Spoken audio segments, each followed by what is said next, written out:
With the beginning of the new year, many of you may have resolved to take on a new challenge, like starting a business, changing careers, or launching a creative project.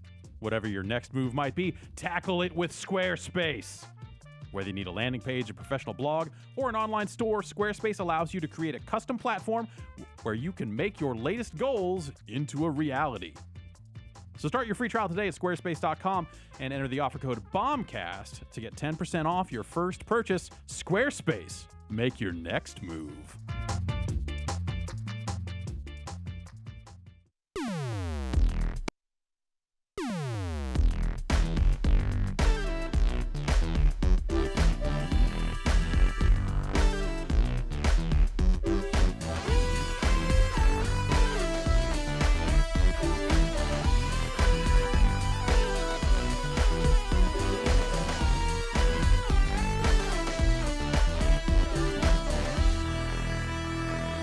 Hey, it's Tuesday, March the 7th, 2017 AD. This is the Giant Bombcast. Do you know what AD stands for? I know Domini. Yeah. After Devil. It's like the... Whoa. Is that right? It's those games, right? Yeah. The Anno 20s, 25. They always yeah. add up to 9. Exactly. I was thinking. There's only one left. Uh-oh. Let's Yeah. not go there. I I was thinking after Drew. Oh, okay. Oh. Yeah. Drew Scanlon has officially left the building. Yeah. Jason's down there Yeah. by his lonesome. At the risk of sounding completely like self-centered, he picked a bad time to go, Yeah? dude. Yeah? Yeah.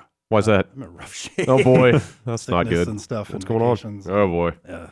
you brought a plague back with you I'm here. Yeah. I'm gonna stay over here. You're so here you in- guys okay. don't get anything. in body, if not in spirit. Good Lord. I look forward to you documenting every process about how to get this stream started. I was trying to formulate contingency plans Yeah. Oh, yesterday. boy. Like in my fever dreams, I'm like, I could probably get Tay in here to run stuff. I'm like, worst case scenario, you guys don't do it live because you can run Mm-hmm. recordings in here, right? Yeah, Yeah. Worst case scenario. sure.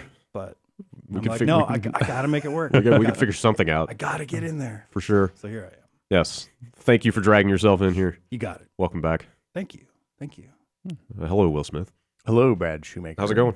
It's going good, man. Yeah. How are you feeling? I've Chipper? been through the fire of sickness twice this year, and I've emerged the other side stronger and more powerful than you Yeah. could possibly The imagine. immune system just gets better and better Look, every time.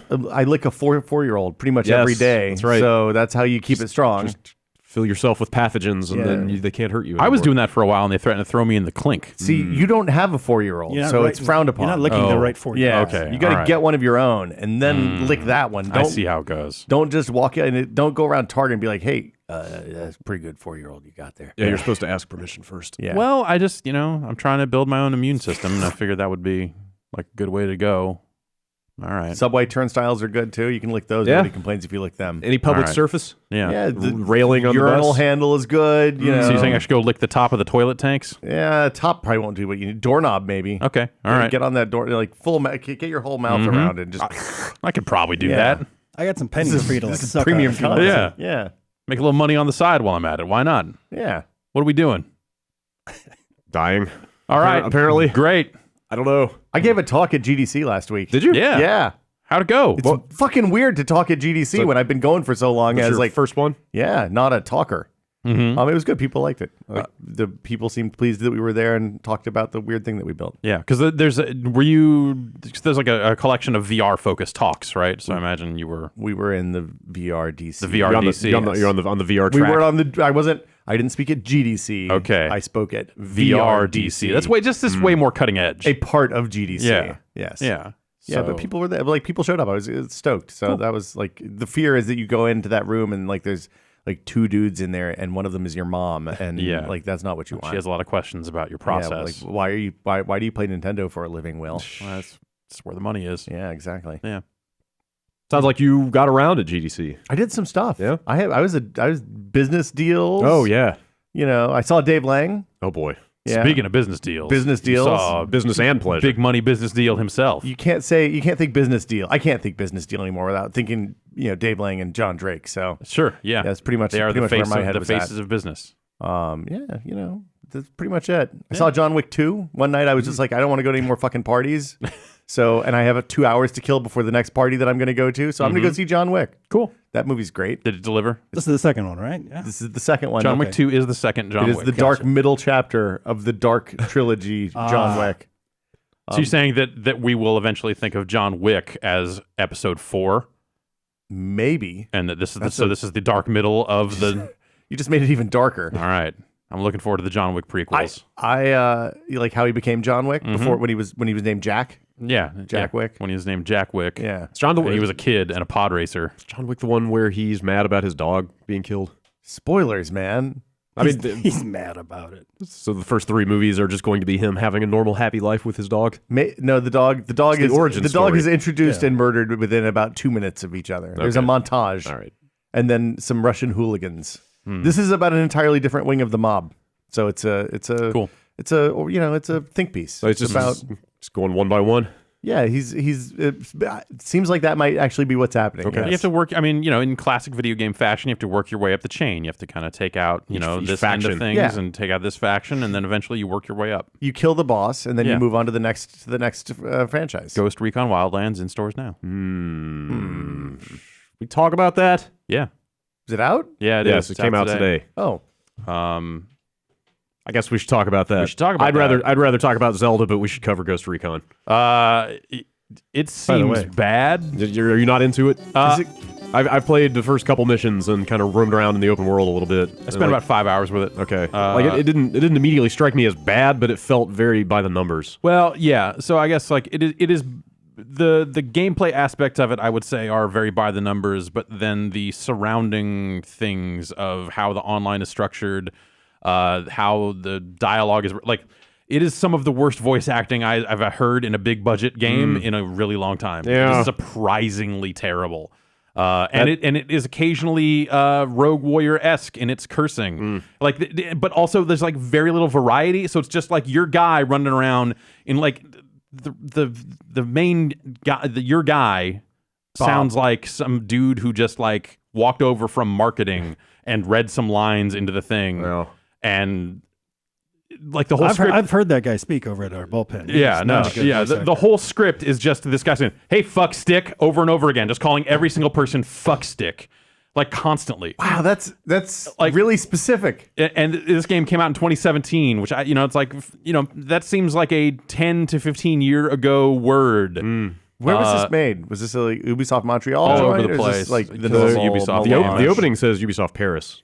Yeah, maybe I believe that's- that is right. Yeah, Maybe that's how they think Americans talk in I Paris. guess so. I don't know. The script is just like so off in terms of I don't know. Like these 4 ghosts, these 4 recon guys in Bolivia taking out cocaine trade, and it is like I was saying about John Wick. It is like you pull out of the map eventually, and it just shows this hub of people.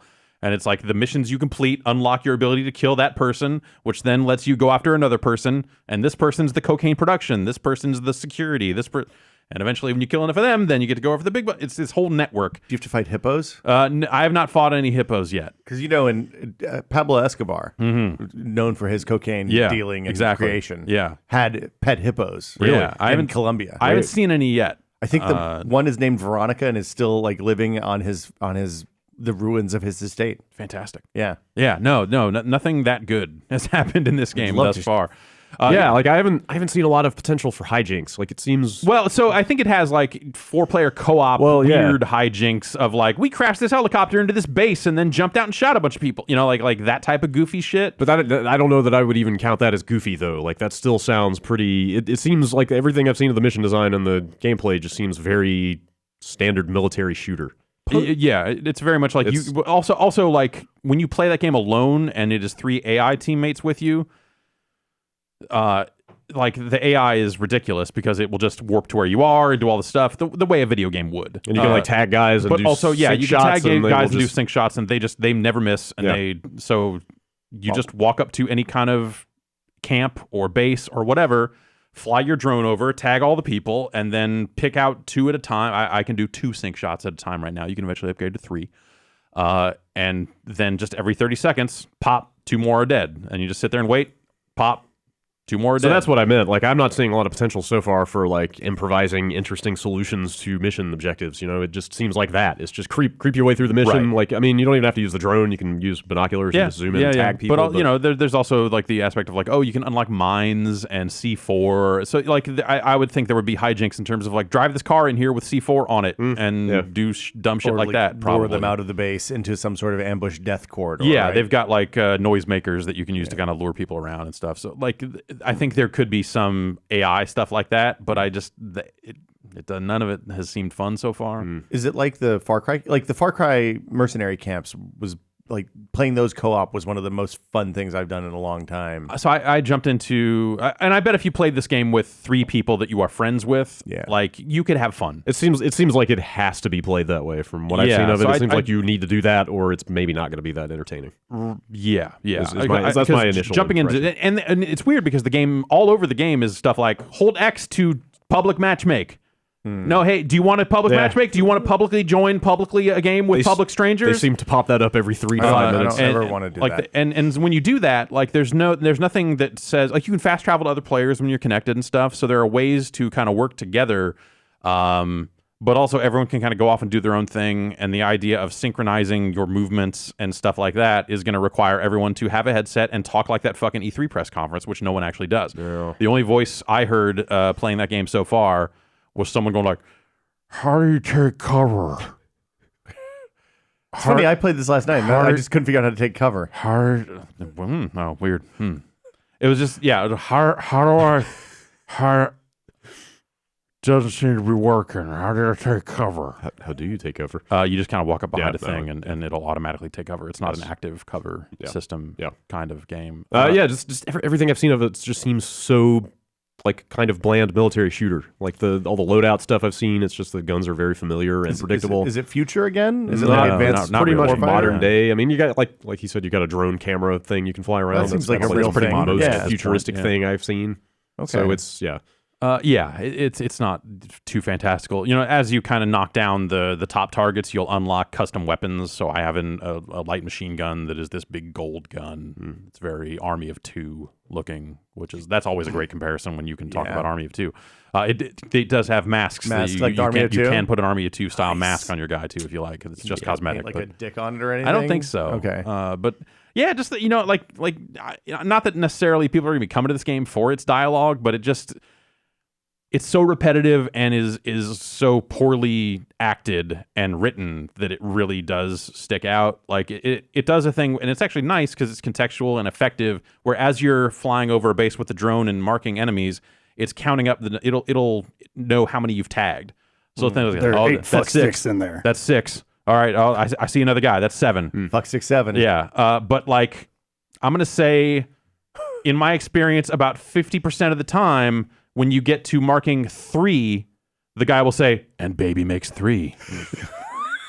Over and over again. Every time you mark a third target, he'll say, "And baby makes 3." It's like, you really like that phrase, don't you, fuckstick? Like, it's just fucking terrible. You're like, who talks like this? Like, who the fuck wrote this? This is a nightmare.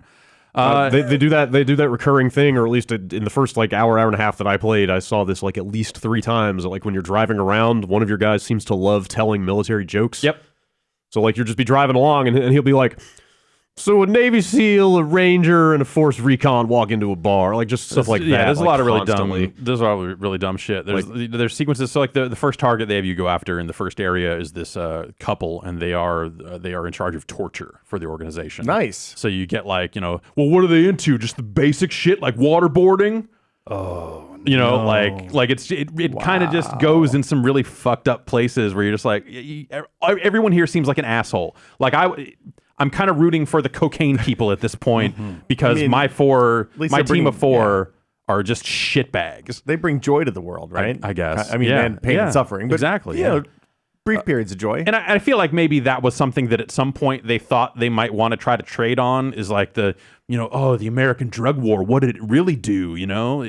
This guy was just a farmer and now he has to sell cocaine because of the Americans. Like, they're trying to kind of like pick at the complexity of like that type, those policies and where it went, but just in the most ham-fisted way possible. And it just, it's just really dumb. I don't know. Like a lot of the radio is real bad. Like the portrayal of like, a lot of the voice work in the radio stuff is like I think some people may go on to find it offensive in a few different ways. There's just stuff in there that you're just like, man, this is. It's a B game. Fucking bad. Yeah, totally. Like it. Yeah, I mean, it reminds me of Mercenaries 2.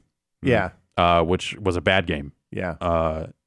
But it reminds me of that game in terms of just like, oh, we've got this ambition for making this kind of open world thing and plucking at this, and none of it comes together. It seems like a huge world.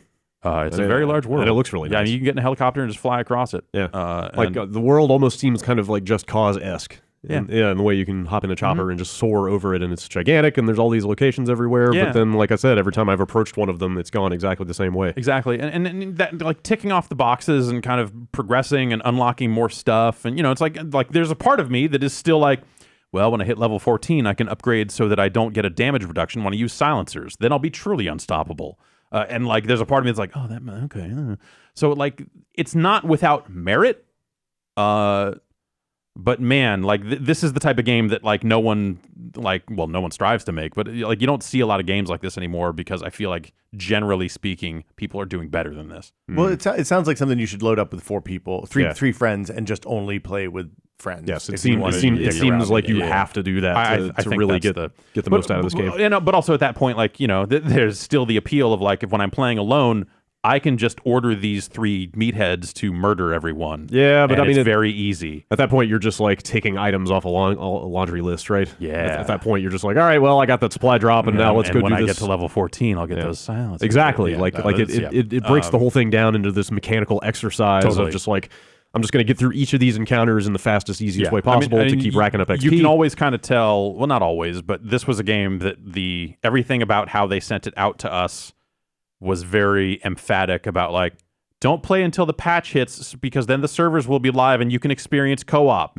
Make sure you play co-op. Anyway, the co-op will be active at this time, so you should probably try the co-op. Well, look, I mean, in fairness, the co-op was always the most fun I had with the Ghost Recon games. Like when you played Advanced Warfighter and like some of those maps where you had the giant hordes of guys, like Nathan Drake levels of bad guys coming holding it down with friends and stuff. There was were super good. Like cool moments. Yeah.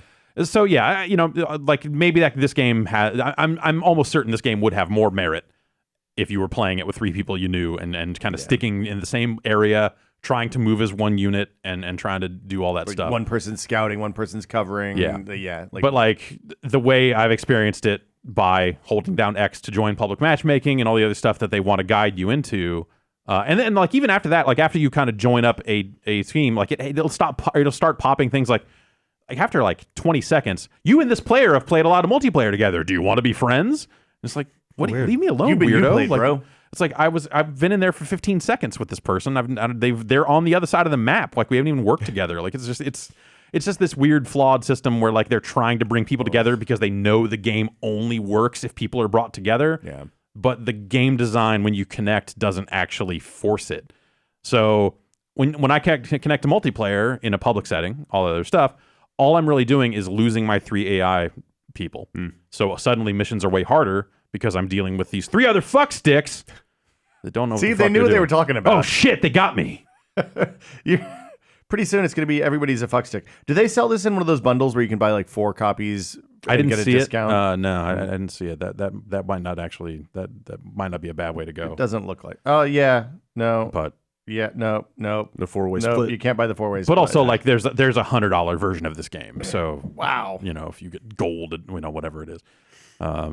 So yeah, it just it's clunky. Like I feel like the shooting mechanics and a lot of the movement and stuff is also real rough. Like how the vehicles handle as you're like careening down this mountain. Like it doesn't feel like a fun open world traverse. Yeah, the vehicles seem very squirrely. Yeah, I've almost run off the side of a very narrow mountain road a couple times. Yep. Which would have, like, if it had happened, it would have been like, I don't know that I have it in me to drive all the way back up there again. Totally, because that shouldn't have happened. And you have a lot of situations where like you have all 4 of your guys in the SUV and it's rolling down the hill and they're all just totally static, not even saying like, "Whoa, you drive like an asshole." Like there's just a lot of opportunities. Yeah, there'd be a lot of opportunities to be like, "You drive like a total fuck stick."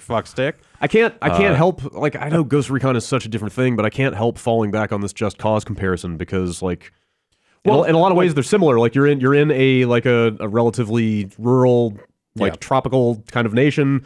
trying to take down a criminal syndicate, right? Like, Right. Those things are the same between the two. Yeah, But I think this is like the potential for destruction is way less here, just in terms of like dramatic explosion and ripping a world apart. Like you don't get that aspect You don't here. need rocket launch pads. But also like this game feels like it's trying to be almost lighthearted in spots with the way some of it is written. Like I don't think the humor lands, Right. But like it's this weird mix of like you still put the Tom Clancy name on this thing, and to me that evokes a certain level of like potential seriousness. But like this thing is written, like I'm watching it going like, did they write this for satire? Like, is it supposed to be this stupid? Is it kind of, are they supposed to be meatheads on purpose?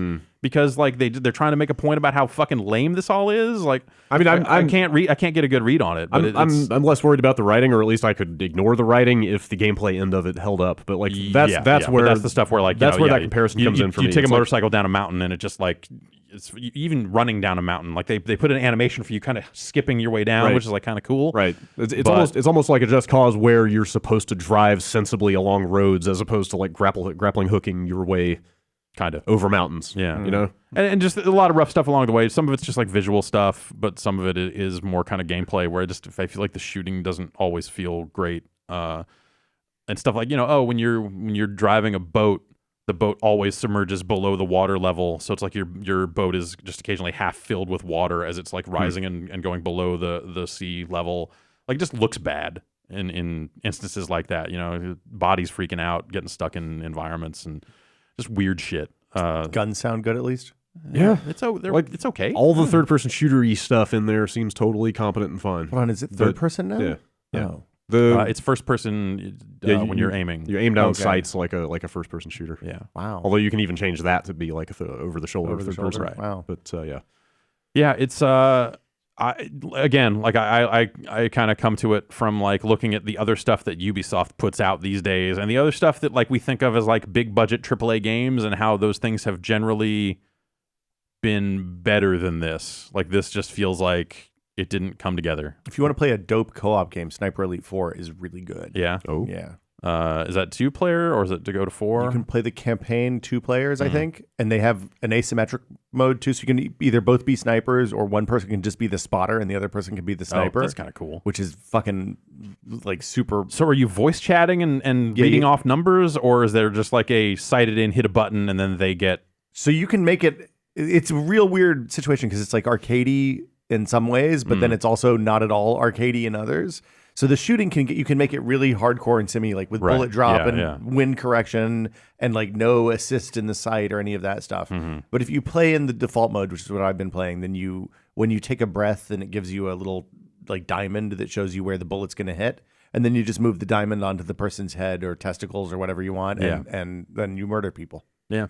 Yeah. How is I played the previous game just for a quick look. I didn't necessarily get too into it, but how is the testicle destruction in this game? It's pretty gross. You get that same thing of just like bullets rattling around inside someone and destroying bones and you have to you have to use, if you want it to not go straight through, you have to pretty much use a silencer. Yeah. Or low power ammo. But like it's kind of like the Mortal Kombat X-ray vision stuff where you see the bones explode. It's very reminiscent of that. And all that stuff. Yeah. Yeah, you when you get a heart shot or a liver shot, then you see the organ turn into pulp, and then like the smushed up bullet comes out the other side. Yeah, it's pretty gross. Yeah. It seems smarter. So I played a little bit of the third one, and it seems smarter. Like if you fast forward through that stuff a lot, it doesn't show it to you every time. But if you watch it every single time, then it'll just keep showing you more and more and more of the death blows. Huh.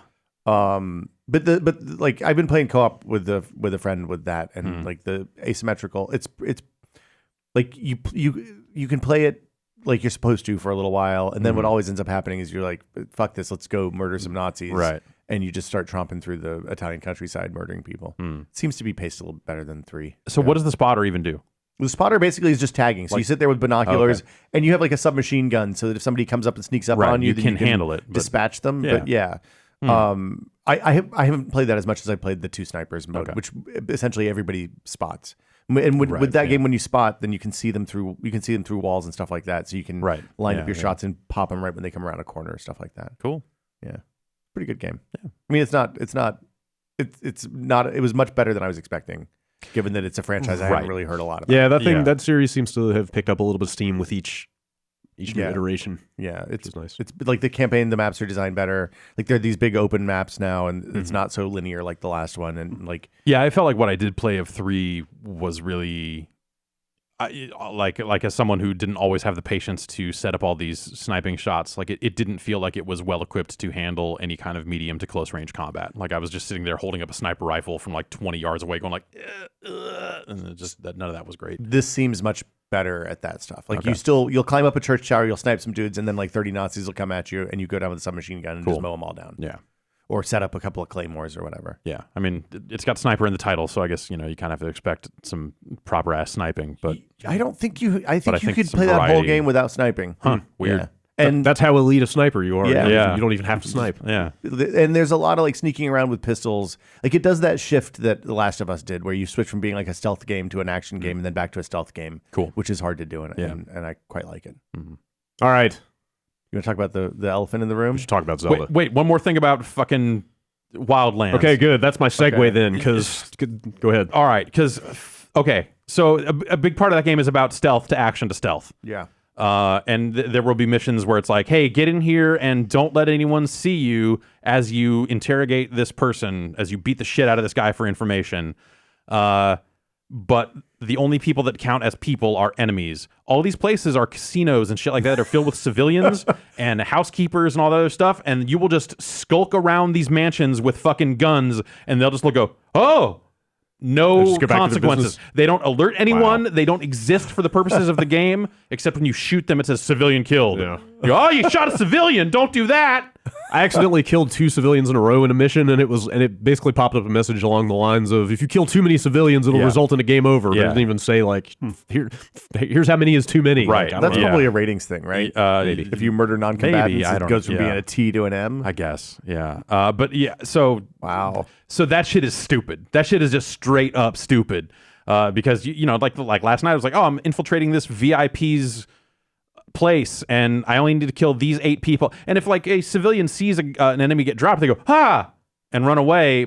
But they're standing around all these other people. Like the party is still going on, and there are just bodies laying everywhere as these people are like eating fucking hors d'oeuvres or animating near hors d'oeuvres. Like It's if you shot the machine gun up in the ceiling in the middle of that room, would people freak out? Yeah, they would. Okay. Yeah, so they do react to that. That's but good. It's just they don't ever say, "Hey, there are people here doing bad shit," to anyone else. I'm calling security. Yeah, like they might as well be completely blind. Like it's this weird dark world where you just got these blind, silent. Like they just can't. It's That's Colombia, man. yeah, Bolivia. Oh, sorry. Yeah, right. Bolivia. Come on. Yeah, my bad. Just crazy stuff like that where you're like, this is. If they had more time, would this have been a better? Like I keep going back to like this feels rushed. Like did they rush it out for fiscal or because it is March? I mean, it seems. But I obviously don't want to it's say been well development for a made, long but time. like it seems finished. Like it seems like they finished putting together the parts that they needed to. I feel like it feels like barely finished as opposed to polished, I guess I would say. Like every edge on that thing seems rough. Well, it sounds like at bare minimum, either they didn't record enough voice, or the random thing that tells it which voice to fire is broken in some important way. Yeah. Anyway, that's probably all I have to say about All that right, for now. enough about that. Yeah. Let's move from a questionable open world game to an amazing. We're going to talk about Horizon Zero Dawn. Yes, that's well. I guess we could. But No, I'm fine. quit derailing, man. It's just fucking with you. How is Zelda so good? Is it? I Yes. don't know. Dude. Like I haven't played enough of it. Dude, We bought the Zelda's- Wii U version, and I played maybe 10 minutes of it. So did I. Definitely getting some frame rate issues, and I'm like, Yeah. oh, shit, is this the Wii U version? I wasn't- The Switch version has frame rate issues. Yeah, it's not. I wasn't going to go straight there, but the Wii U version's kind of rough. Yeah, Depends It's what- really I unfortunate. wouldn't say but that there sounds are like the things in the Switch version is- that are very rough. I mean, too. I That's- watched the Digital Foundry like frame rate analysis video, and they said that the Switch version is just as bad frame rate wise. Oh, really? I don't doubt it. Are they? But did they test with the handheld or did they test on the screen? So apparently, handheld Switch mode is the only way to alleviate that. yeah, stuff. I haven't had any problems, and I've been playing almost exclusively handheld. Okay. I wonder if you manually drop the resolution to 720, does that do anything? I don't know. When you're on a TV. This is shit I don't want to have to care about. Totally. I know not. you shouldn't Yeah. have to. But Yeah. Yeah. This is what adaptive res is for. Right. that stuff aside, I just want to hear more about the game. Oh, it's I spent It's like 30 incredible. minutes just climbing every tree yeah. at the starting There's area. just so much to do. Like the And then world. You're a regular Miyamoto over there. What? That's what he did as well. Oh, really? It's like the anti it's like the anti-Ghost Recon Wildlands because it has.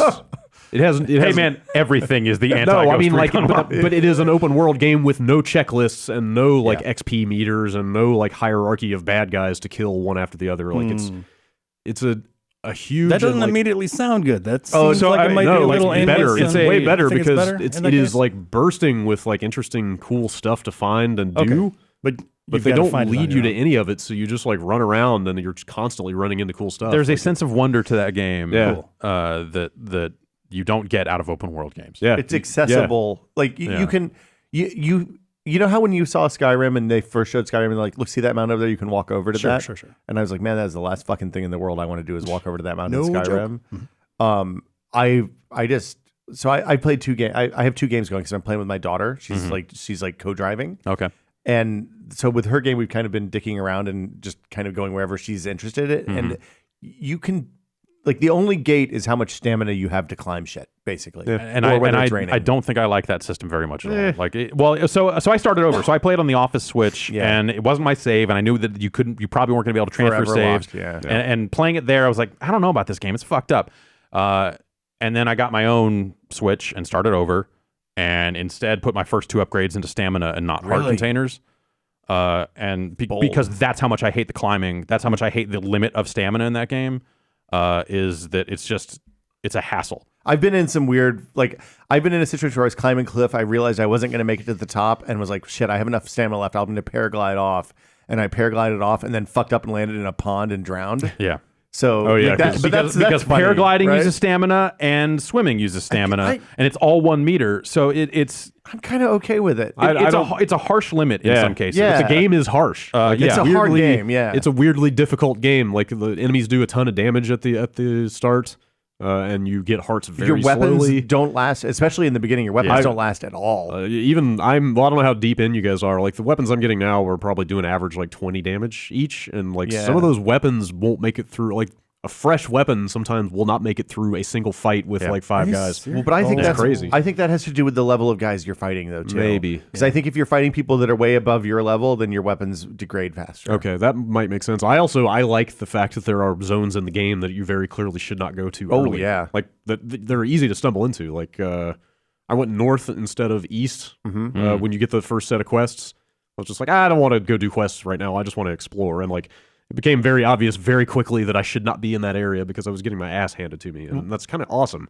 Even in a Zelda game, even like the areas that okay, so the first thing to talk about is it's hard, right? Yeah. It is hard in a way that Zelda hasn't really been since like Adventures of Link. Maybe those games have been designed for you to finish them. Like you just kind of go. I mean, the difficulty comes from things like, oh, this water temple is messed up, or there's these puzzles are they're puzzle games that you have an adventure in. Yes, but like enemies having more health than you can deal with was not really ever a thing that you had to worry about. Right, needing better weapons was not something that it was like prevented you from figuring out where the boss's weak point is, and then being mechanically adept enough to hit that 3 times was usually enough to do it. And this game is definitely. I mean, I haven't fought a boss yet.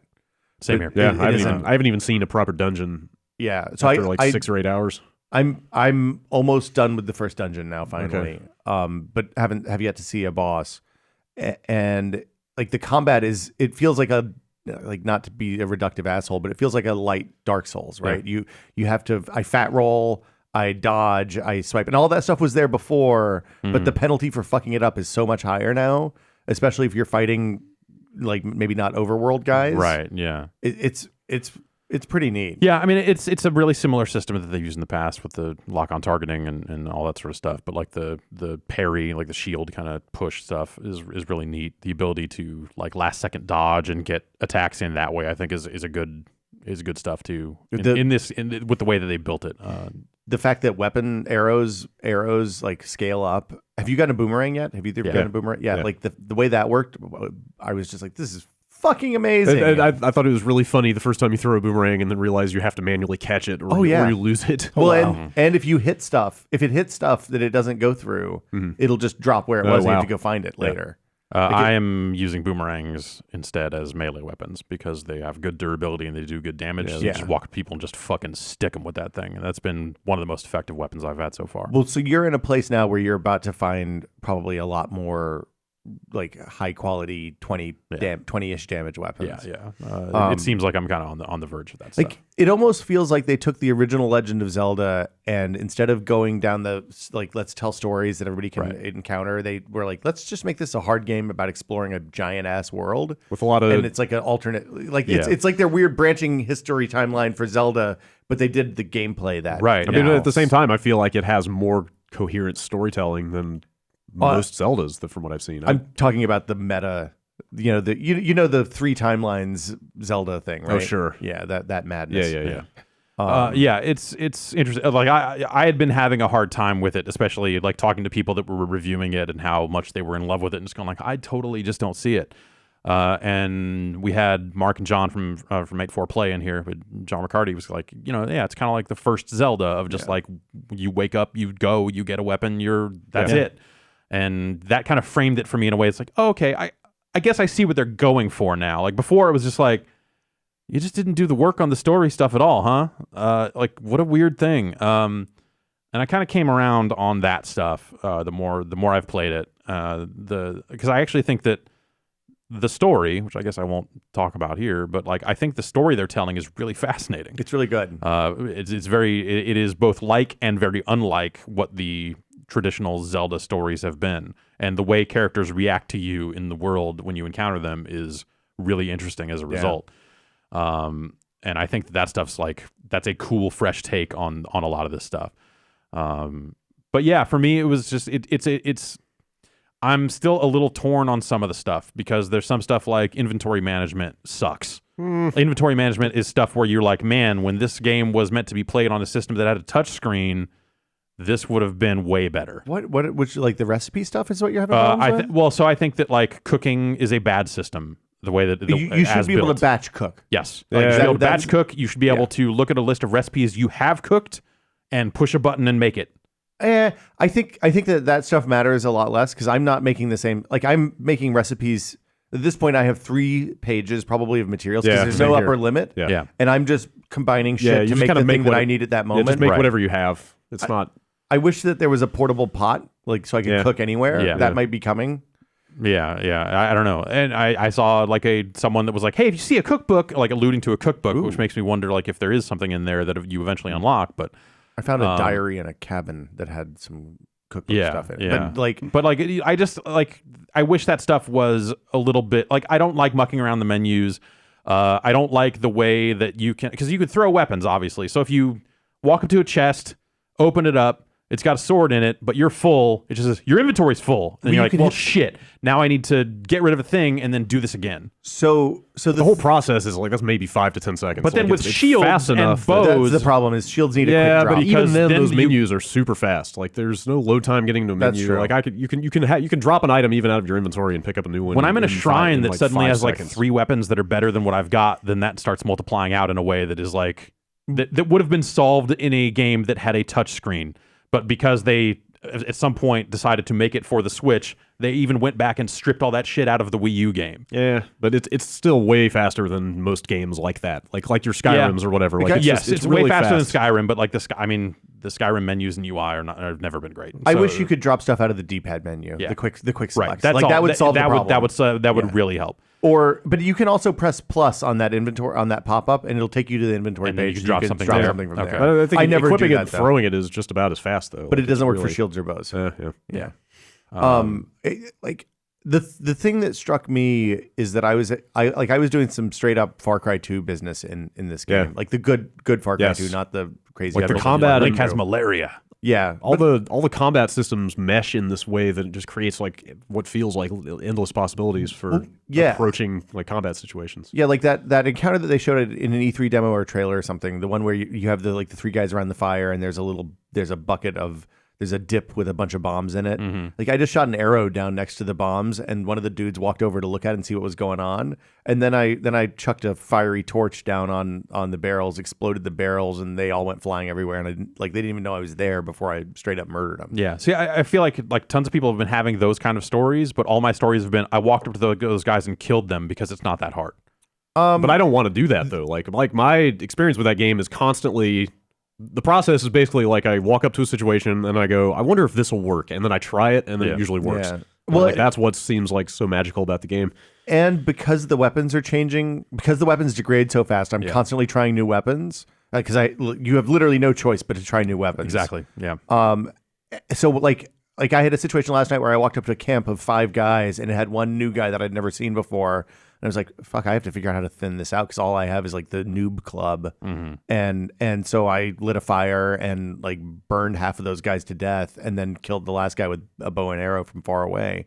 And you like the only thing that's bummed me out on that stuff so far is that when you see those wooden towers that the lookouts stand on, they're made of wood. I have a giant fucking axe, and I can cut down every tree in the game. Yeah. I should be able to cut those towers down. I should be able to burn those towers to the ground with the guys on them, and you can't seem to do. I feel like, but that limitation only stands out because there are so many. Because everything else is just everything else does work. Like all the different systems they have going in the game all affect each other. I saw someone this morning saying that like if you come upon a camp of sleeping enemies and it's in the middle of a thunderstorm, you could just sneak in there and set down your metal and walk away and maybe the lightning will just strike the sword and get them. Yeah, I believe that. Like that's crazy. There's, you know, like I haven't had a thunderstorm. A lot of interest. Oh, thunderstorms are fucked up because if you have metal equipped, you will get hit. Oh god, that sounds super bad. Yeah, it is bad. Like you get one shot. Like the number of things that can just fucking instantly take you out in this game is like kind of crazy. Have you seen Wizards? Pretty nuts.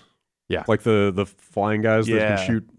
Yeah, they're like the old school Zelda 1 wizards, like right? With the fire rod and the ice rod, and they'll fuck you. When I saw one of those, I finally thought like, oh man, this is going to be a game where they finally put dudes in there that eat shields, and it's not going to be that bad because I've got 3 more. Yeah, like that'll be actually kind of cool. Hopefully, this game has that enemy 100 rupees. and the likes. Yeah, I found a lightning wizard who it was like bright and sunny in the morning, and I roll up to him, and he like cast a spell to make it all dark and stormy and and lightningy. That's cool. Really awesome. Have you had when you stole a weapon from somebody? Have you had him like point at you and yell yet? No. So that happens. That's like, awesome. Like it's happened once or maybe twice where I beat a guy, he drops his club, I pick up his club and then beat him to death with it, and he's super pissed off at me, not about being beaten to death, but because I took his club. I feel like that's another one of those things that like is also a frustrating limit of the inventory system because I'm usually full up. So like oftentimes like I can't actually deny the weapon because my inventory's full. So as your weapons get better, like as my weapon, first off, you can upgrade inventory eventually. Right, and I've done that a couple of times, but it feels like it's never going to be enough. So I just don't hold on to weapons that are below like 8 damage or something now. That's and the way to go. I feel like I'm getting to that point now where I'll finally stop picking up. I've stopped picking up bows, like traveler's bows and stuff like that. Yeah, and the weapons that guys drop are good enough that it's not like they're dropping those basic clubs, right? So you can actually pick up a weapon off the ground and it's effective. Because a lot of the combat, like I found myself at one point wishing that the game had experience points and leveling up because I got to a point where like all this combat is pointless. Because I'm just taking. I totally disagree. The weapons, I think it's fun. Like the combat is fun in and of itself. I don't know. I'm not having an amazing time with it. It's dynamic and interesting in a way that most games like this are not. But also, it's me trading my good weapons for their shitty clubs as I'm making my way across the world. Again, like I don't care. I have 10 slots in my weapon inventory at this point. Like I have enough good weapons that I just don't mind that much when they break. Like it's just. For me, it's just been like I've just been running past stuff because it's like I don't need the materials that these guys drop. I don't need more fucking clubs. You can usually avoid that stuff. It's just been pointless. So a lot of the combat in the overworld anyway has just felt like not even a zero-sum game. Like I come out on the negative side of it no matter what because my weapons are taking durability hits. And anything that they have to offer is not worth like that loss in durability. Yeah, I mean, I that's why I highlight the comparison with Ghost Recon because that's a game where the combat seems very boring and you're only doing it to increase numbers. And this game has really interesting dynamic combat and no numbers to increase. Like it's the complete inverse of that, and that's kind of why I appreciate it. And it's easy to skip. Like if you like the only time I fight in one of those camps on the overworld is if there's some new guy there that I don't know what he does and I want to see what he does before it's like it's bad. Yeah. Or if I need to use a fire, basically. Like if I need to use a fire to make more food, and they have a pot there, then I'm gonna go in and murder a bunch of dudes. I mean, I guess like that's maybe my other problem with the game is like the cooking aspects and time limited increased, like cold resistance and like that type of management is stuff that I don't know that I like in any game. So it's not necessarily this game's fault, but like that level of maintenance that goes on. And I think that goes back to like the inventory design, stuff like that. But I feel like there's just a great deal of maintenance. Like I need to stop here and cook a bunch of meals for later and none of this is fun. and this feels like a bad use of my time, and I wish that I could just get this stuff over with and move on.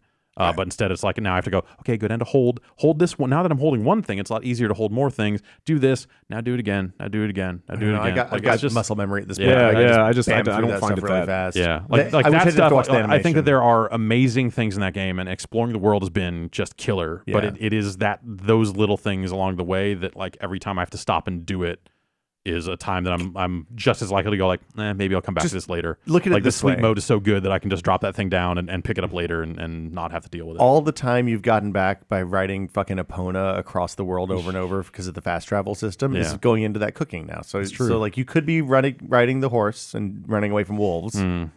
Yeah. The way the fast travel in that game works is because all they have to do to make a fast travel point is put one of those shrines someplace. Right. And there are a ton of them. Yeah, so, they're everywhere. Yeah. It's not hard. And the fact that the shrines unlock and then you unlock the reward from the shrine separately because they could have fucked that up really easily. Yeah. Yes. And the shrine puzzles themselves have been almost uniformly. The only one I didn't like so far was have you gotten to the tilt? I just the tilt did wall? I did a tilt one sucks. last night. It was horrible. It was the only thing in that game that I've hated so far. Yeah. There's one easy trick for that one that I realized. If you tilt it really extremely, it'll just fall right where you need it to. That's what I ended up doing. drop the ball right at the exit. Yes, and that's what I ended up doing. Yeah. It was still infuriating, but that sucked ass. Yeah, it's a bad thing. But yeah, like the shrines, I think like there's these short puzzles, I think bring that game to another level and make it a very different thing. Like it's almost like Portal in some ways. Just like here's these like short bursts of like these solvable puzzles that you feel great about solving. I wish that the rewards were sometimes a little better. So like sometimes they're really good and sometimes they're kind of Sometimes you just get a thing that you can sell for money, and then other times it's like, oh, here's an amazing new weapon you've never seen before. Well, and you always get a quarter of a heart. I mean, in addition to that. The thing that's neat about the shrines seem like they're like one. If you take a traditional Zelda dungeon with like a series of 10 puzzles that are strung together, it feels like each one of those shrines is one of those puzzles. But if you get stuck on one of them, your progress through the whole game isn't gated because you just skip it to the next shrine. Yeah, I think that stuff's really fun. Yeah, that's the fun part for me has been that level of exploration of just like I want to see the world, find some shrines, and I know that no matter what direction I run in, I will eventually find a fast travel point that makes it easier to get back here if the story dictates I need to be here later. Yeah. So like none of that time feels wasted. So that's why like when I got to the point where it's like, hey, do this dungeon thing, like even though everyone is, without hearing specifics, like it sounds like the dungeons are amazing. The dungeon's pretty good. But for me, the thing that is driving me forward in that game is exploring the land and finding fast travel points. Like you want to add flags to that. Totally. Yeah. Yeah. Like, are you using filling out the map for me? Is but again, fun. like I have stopped caring about like, okay, I need more fast travel points here and here and here. Like it's just the amount of crazy stuff that they filled the world with that is what I'm showing up to find. Yeah, I guess like point. that hasn't everywhere. been that hasn't been for me. It's been like it's for me. It's felt like a largely empty overworld with some occasional combat that it just hasn't been that great. So have you guys used the stamps? Have you looked at how that works? So you can so basically you can look through your binoculars and mark a spot on the land, which then shows up as a marker on your map, and you can see it as a waypoint, whatever. It shows up on your compass. Mm-hmm. When you click into the map and you select each one, you can make it a pin or a stamp rather. Yeah. And then so I've been using those to like mark a place that I go to get a specific kind of upgrade I did the same thing. like a clue for a side quest or something like that. And like that's just it's so simple. Yeah. And it's so much better than the Far Cry. It's almost 3 million icons. There's almost like a little element of cartography to it. Yeah. Like you feel like you're annotating your own map. Like we were the saying stuff last you want week, to like there's find. almost like an Etrian Odyssey quality. Yeah. So that game has a lot of map making in it. And I think that like if you dropped that system into a Far Cry game, it just wouldn't work. Oh, no doubt. But yeah, I think in this case, it's smart and it makes vantage points matter and it makes parts of the world matter in a way that they didn't before. Well, like I suddenly had a reason to like it'd be cool to be at the top of this mountain because I bet I could see some shit. Yeah, like you can tag some faraway shrines and stuff like that. Well, and it means that if you read a clue someplace in like if you read something that says, hey, you need to come back here at some point in the future and bring this information or whatever back, you can fucking remember where it is. Yeah. But also if you have a clue and it's like, hey, there's a thing on the side of this mountain, the north face of this mountain, you can just mark that. And so go when like, you're it's near probably it, around here. you're like, oh, I should go look around here and see what I can find. That's been like that stuff and having that stuff like pay off. And having you get over there and see it and go like, oh right, this is that thing, and then, and actually finding the thing and going like, wow, it actually worked. Like this process actually worked. I think that is That's a huge part of why I like this game so much, is that it's a constant process of wow, that actually worked. Yeah. Like things that you like. Basically, watching things interact with other things in this game is constantly fascinating to me. Like when I took a guy's weapon last night when I was fighting him, and I was like, you're screwed now.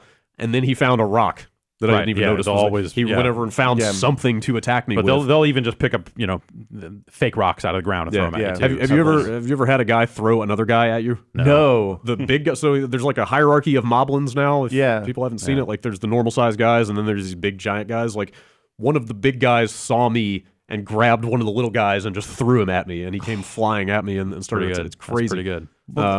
I noticed I got in one fight with some guys. Why was there fire? I forget why there was fire, but I ended up shooting some fire arrows at guys in a camp that had some crates. Like crates typically have food in them. Right. So I didn't even know you could break those. Yeah. So usually I would use a bomb to break the crates open, and then the food goes flying everywhere. But I ended up catching these crates on fire instead of busting them up like I usually would. And when I ran over to get the stuff that was in there, the food had been cooked by the fire. They were already baked? Yeah. Oh, yeah. The food was cooked by the ambient heat and came out in its cooked, like, better healing form automatically. That's like, cool. It's just an amazing, like, little interaction of systems going on. Have either of you, the elixir stuff still escapes me. I've gotten far enough to figure out how to make potions. It's just, it's the same as just cooking except with monster parts. Right, instead exactly. Of and food. it's more specific recipes and like because the cooking is pretty general, right? This stuff's pretty general too, because I feel like with this, it's been like any monster part plus any bug is going to give you kind of the same thing. See, that always gives me the putrid. Oh, yeah. I think maybe you need specific combinations. Maybe I've just been lucky, but it's I've always just been like, okay, take this monster part and this firefly is going to give me a stealth potion. I think they say like critters, so it's bugs and also like lizards and frogs. Yeah. No, fish or food. Fish or food. Okay. But it's like I've got some lizards, some bugs, some frogs, and like a snail, I think. But they all snails are food. Just like But just like the plants and stuff, it says in the description generally what it does. Like this increases your maximum stamina, or this one makes you more stealthy. Brew it with monster parts to get this. Yeah. And so like it's always just been for me. It's just always been 1-to-1. So like a horn, like something horn is a monster part. Yeah, I'll try that. Yeah. I bounced off of Skyward Sword pretty fast. Yep. Bounced off of Twilight Princess pretty fast. Maybe like 10 or 12 hours. This game is, I can't stop thinking about it. It's utterly engrossing. Like, I had sat down to play it Saturday evening, just was like, I should play this for the podcast. Let's see what this is about. And just like immediately just tumbled down an insanely deep hole. It's just like, this is incredible. I'm glad I started over. Endless stuff. Because that was like after my first 5-6 hours with it. Like I was ready to stop. Like I was just like, but like everyone kept talking so positively about it. I'm like, all right, I don't need to see what the fuck I'm missing, I guess. And started over when I also I bought a Switch and needed to play fucking something on it. Yeah. That's kind of why I got it on the Wii U, because it's the only game I want to play on. Hearing that version is fine, I feel like is a great.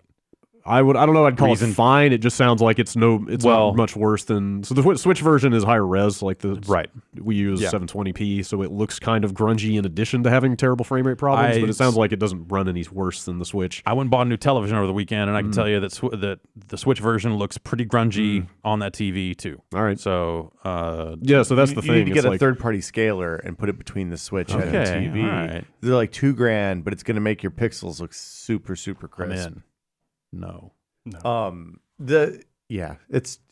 just happy. It makes me happy to play that game. I didn't know I really didn't think they had it in them to make a game this good. It's interesting and this modern feeling. Exactly. Such a departure from Nintendo's games borrow from other Nintendo games. Right. Like you don't see the rest of the world of gaming reflected in Nintendo's work very often. Yeah. And this game is the exact opposite, and it's really fascinating. It's like they've played everything that came out between now and Ocarina of Time. And they're like, well, we're going to put a little Minecraft and a little Rust and a little Dark Souls. And it's easy to be just dismissive of the game because it has all these systems in it from other games. But it's easy to just go like, they just copied that from there and and kept the Ocarina combat and done. Right. It's but they really didn't. But they mixed, I mean, they expanded on it.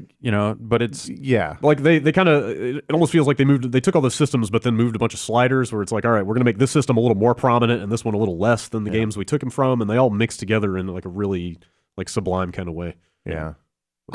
Is there music? There has to be music. It's very right? it's very understated. It's Okay. very like you'll be running around exploring and you'll just get like musical cues. not cues at all. It's Are more there cues ambient. when combat starts? Sure. Yeah. Yeah, but the world music is more ambient. It's just Yeah. like you'll be running along and you'll just get like 2 bars of a little piano riff Weird. Okay. Oh, here and there's- there, and it almost mixes with like the weather in weird ways. Like it's very understated. Is this the first time there's voices too? I think They had a hey, listen in the past. Well, right. So there has been speech in Zelda games before. But But there's this like has voice been- acting. And that stuff's pretty bad. Yeah. Like Zelda's voice, I think, is really rotten. yeah, some of the Well, I voice can't tell acting's not- Zelda's and Impa's voices apart, and Impa's like a 95-year-old woman, and Zelda's, I guess, we don't know what Zelda is, but Yeah. yeah, I don't know. I Yeah, brought my I- Switch here today so I could play it on the train on the way in. I think Yeah. it's awesome. It's like I have problems with Yeah. the things around the edges, but I think that what they have put together is still like pretty fucking incredible. Yeah, like the world they've built and the clockwork mechanisms they have created to make it all go Yeah. are like it's. Well, it doesn't like feel like there's the- clockwork mechanisms. Well, or I guess they're kind of seamless. Yeah, the behaviors don't feel like Yeah. Yeah. behaviors per se. Right. At least when you get to that point of it, as someone as I walk into regular ass combat a lot of the time, that's why I say it feels like Ocarina, because I'm locking onto things, I'm side hopping around it the same way you have done for the last 10 years, Yeah. and getting my slashes in. It is that combat system. It's just they've given you more options and stuff you can do, so you don't necessarily have to engage with it. That's Well, the and thing, they force you to do other, like they literally are forcing you. You can't just use a sword the entire time because you're going to run out of swords. At least in the part of the game. Well, that I'm in, it's really part of early. why probably I have a lot of problem with the inventory management and all that other stuff, because I am trying to load up on weapons as much as possible because I'm running in and burning them all.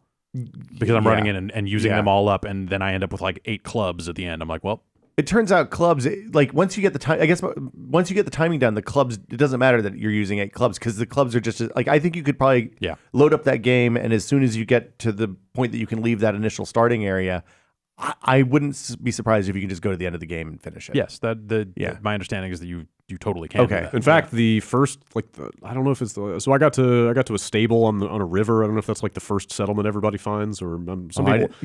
Some people probably follow the first main quest, like to go see Impa.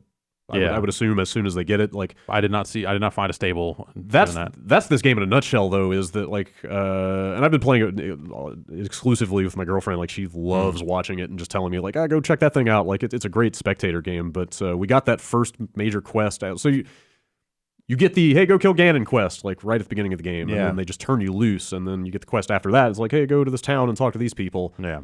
We were like, all right, let's go do that immediately. And then like 6 hours later, we were like, oh, wait, right, we were supposed to go do that quest. Like you just run into stuff constantly on the way to somewhere that distracts you. So when I played the game for the first time on that save that is now gone, I got that quest to go to that town and ran to that town and found nothing on the way but fights. I mean, did you just stay on the road? Like we were just kind of picking a direction and running, and then Like every time I we saw was kind of just something- picking a direction and running, so I was running through the forest. So that was at the point where I was like, I just want to get here, so I'm not going to stop to fight these guys because there's no good reason to stop and fight them. I don't know. We were and I finding just got stuff. there. So second time running through, that's when I like found some other cooler shit along the way. Like I don't know. Like the tower by the river and the gap that you have to go, like that gap that you have to go through with all the moblins in it and the shrine up on the ledge. Like there are 5 paths through that canyon, through that. There's 2 big mountains and there's a slot through the middle of them. There's a river that runs through it. Yeah. And there are literally like 4 or 5 paths through that, because you can go on the right bank, which there's hardly anything to fight, but you have to fight some Octoroks maybe. I know, something that pops out of the water and spits rocks at you. Yeah. That's what we were doing. Yeah, we were like, it's exploring the just- systems and the it's mechanics, so and good. like So I we ran found that tower that's kind of in front of the mountains, and then like then you went kited straight. over to the left and went up and over, so I never went between the 2 mountains. Like we found Until, 2 like, different yeah. stables, which are like smaller towns, before we ever got to that Really? first main story town, because we were just running around looking for stuff. And both of those small stables had side quests that we ended up going off and doing. Have you guys caught horses yet? Yeah, like one of them was the one where they teach you how to catch horses. So we spent, and they have a side quest for like taming a horse. So and- I have and caught then- horses, but I've never seen any quests around it. See, at that's all. the thing. Like, if you just run around and look for stuff, like there's an insane amount of stuff to find. Like we found, Yeah, I feel like I've done that and it hasn't. Like I don't know what areas you're looking in. Then like we found a spot where there was a place in a river where there were a bunch of like sunken treasure chests along the river, and we started using like the magnetizing power to figure out how to get those treasure chests out of the river. Yeah, figuring that out was a moment. Yeah, like there's just an insane amount of stuff to do. Do horses have durability as well? You mean like health? They have stats. They have stats. Yeah. They will have stats. Solid colors. I think that's the thing. Like until you finish these quests, you won't see stats on a horse.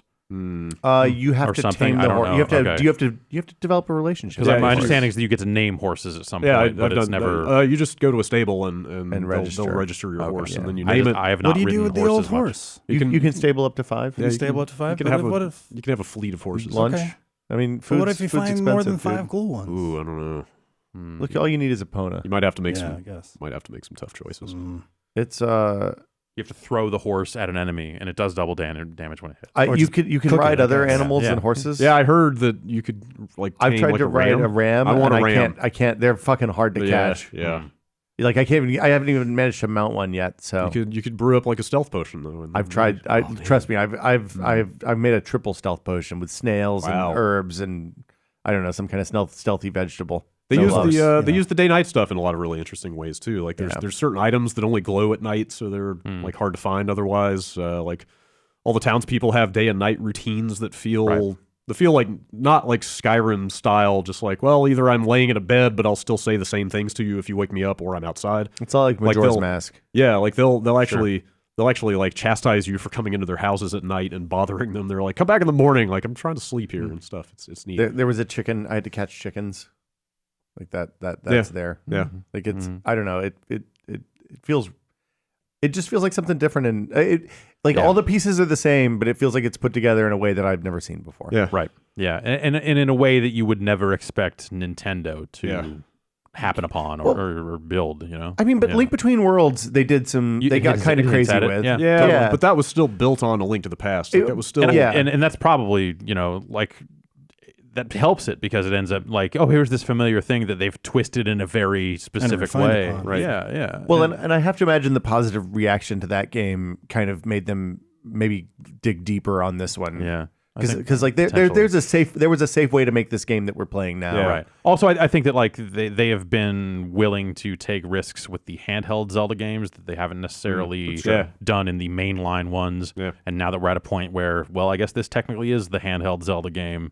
Yeah. Maybe at some point they're like, fuck it. Let's just go for it. Well, they had to do something. Totally. And that's, for like the last 10 years, it's felt like they've had to do something. Skyward Sword wasn't enough. Even Twilight Princess, it made changes in the wrong ways. As much as like hardcore fans defended the last two games, like even going back to Twilight Princess, both of those games, like a ton of people were like, "This is just another Zelda game." Right. Like this is not enough anymore. Well, and they lost because they started so slow. They lost the accessibility that made Ocarina and Wind Waker so fucking good. Right. Yeah.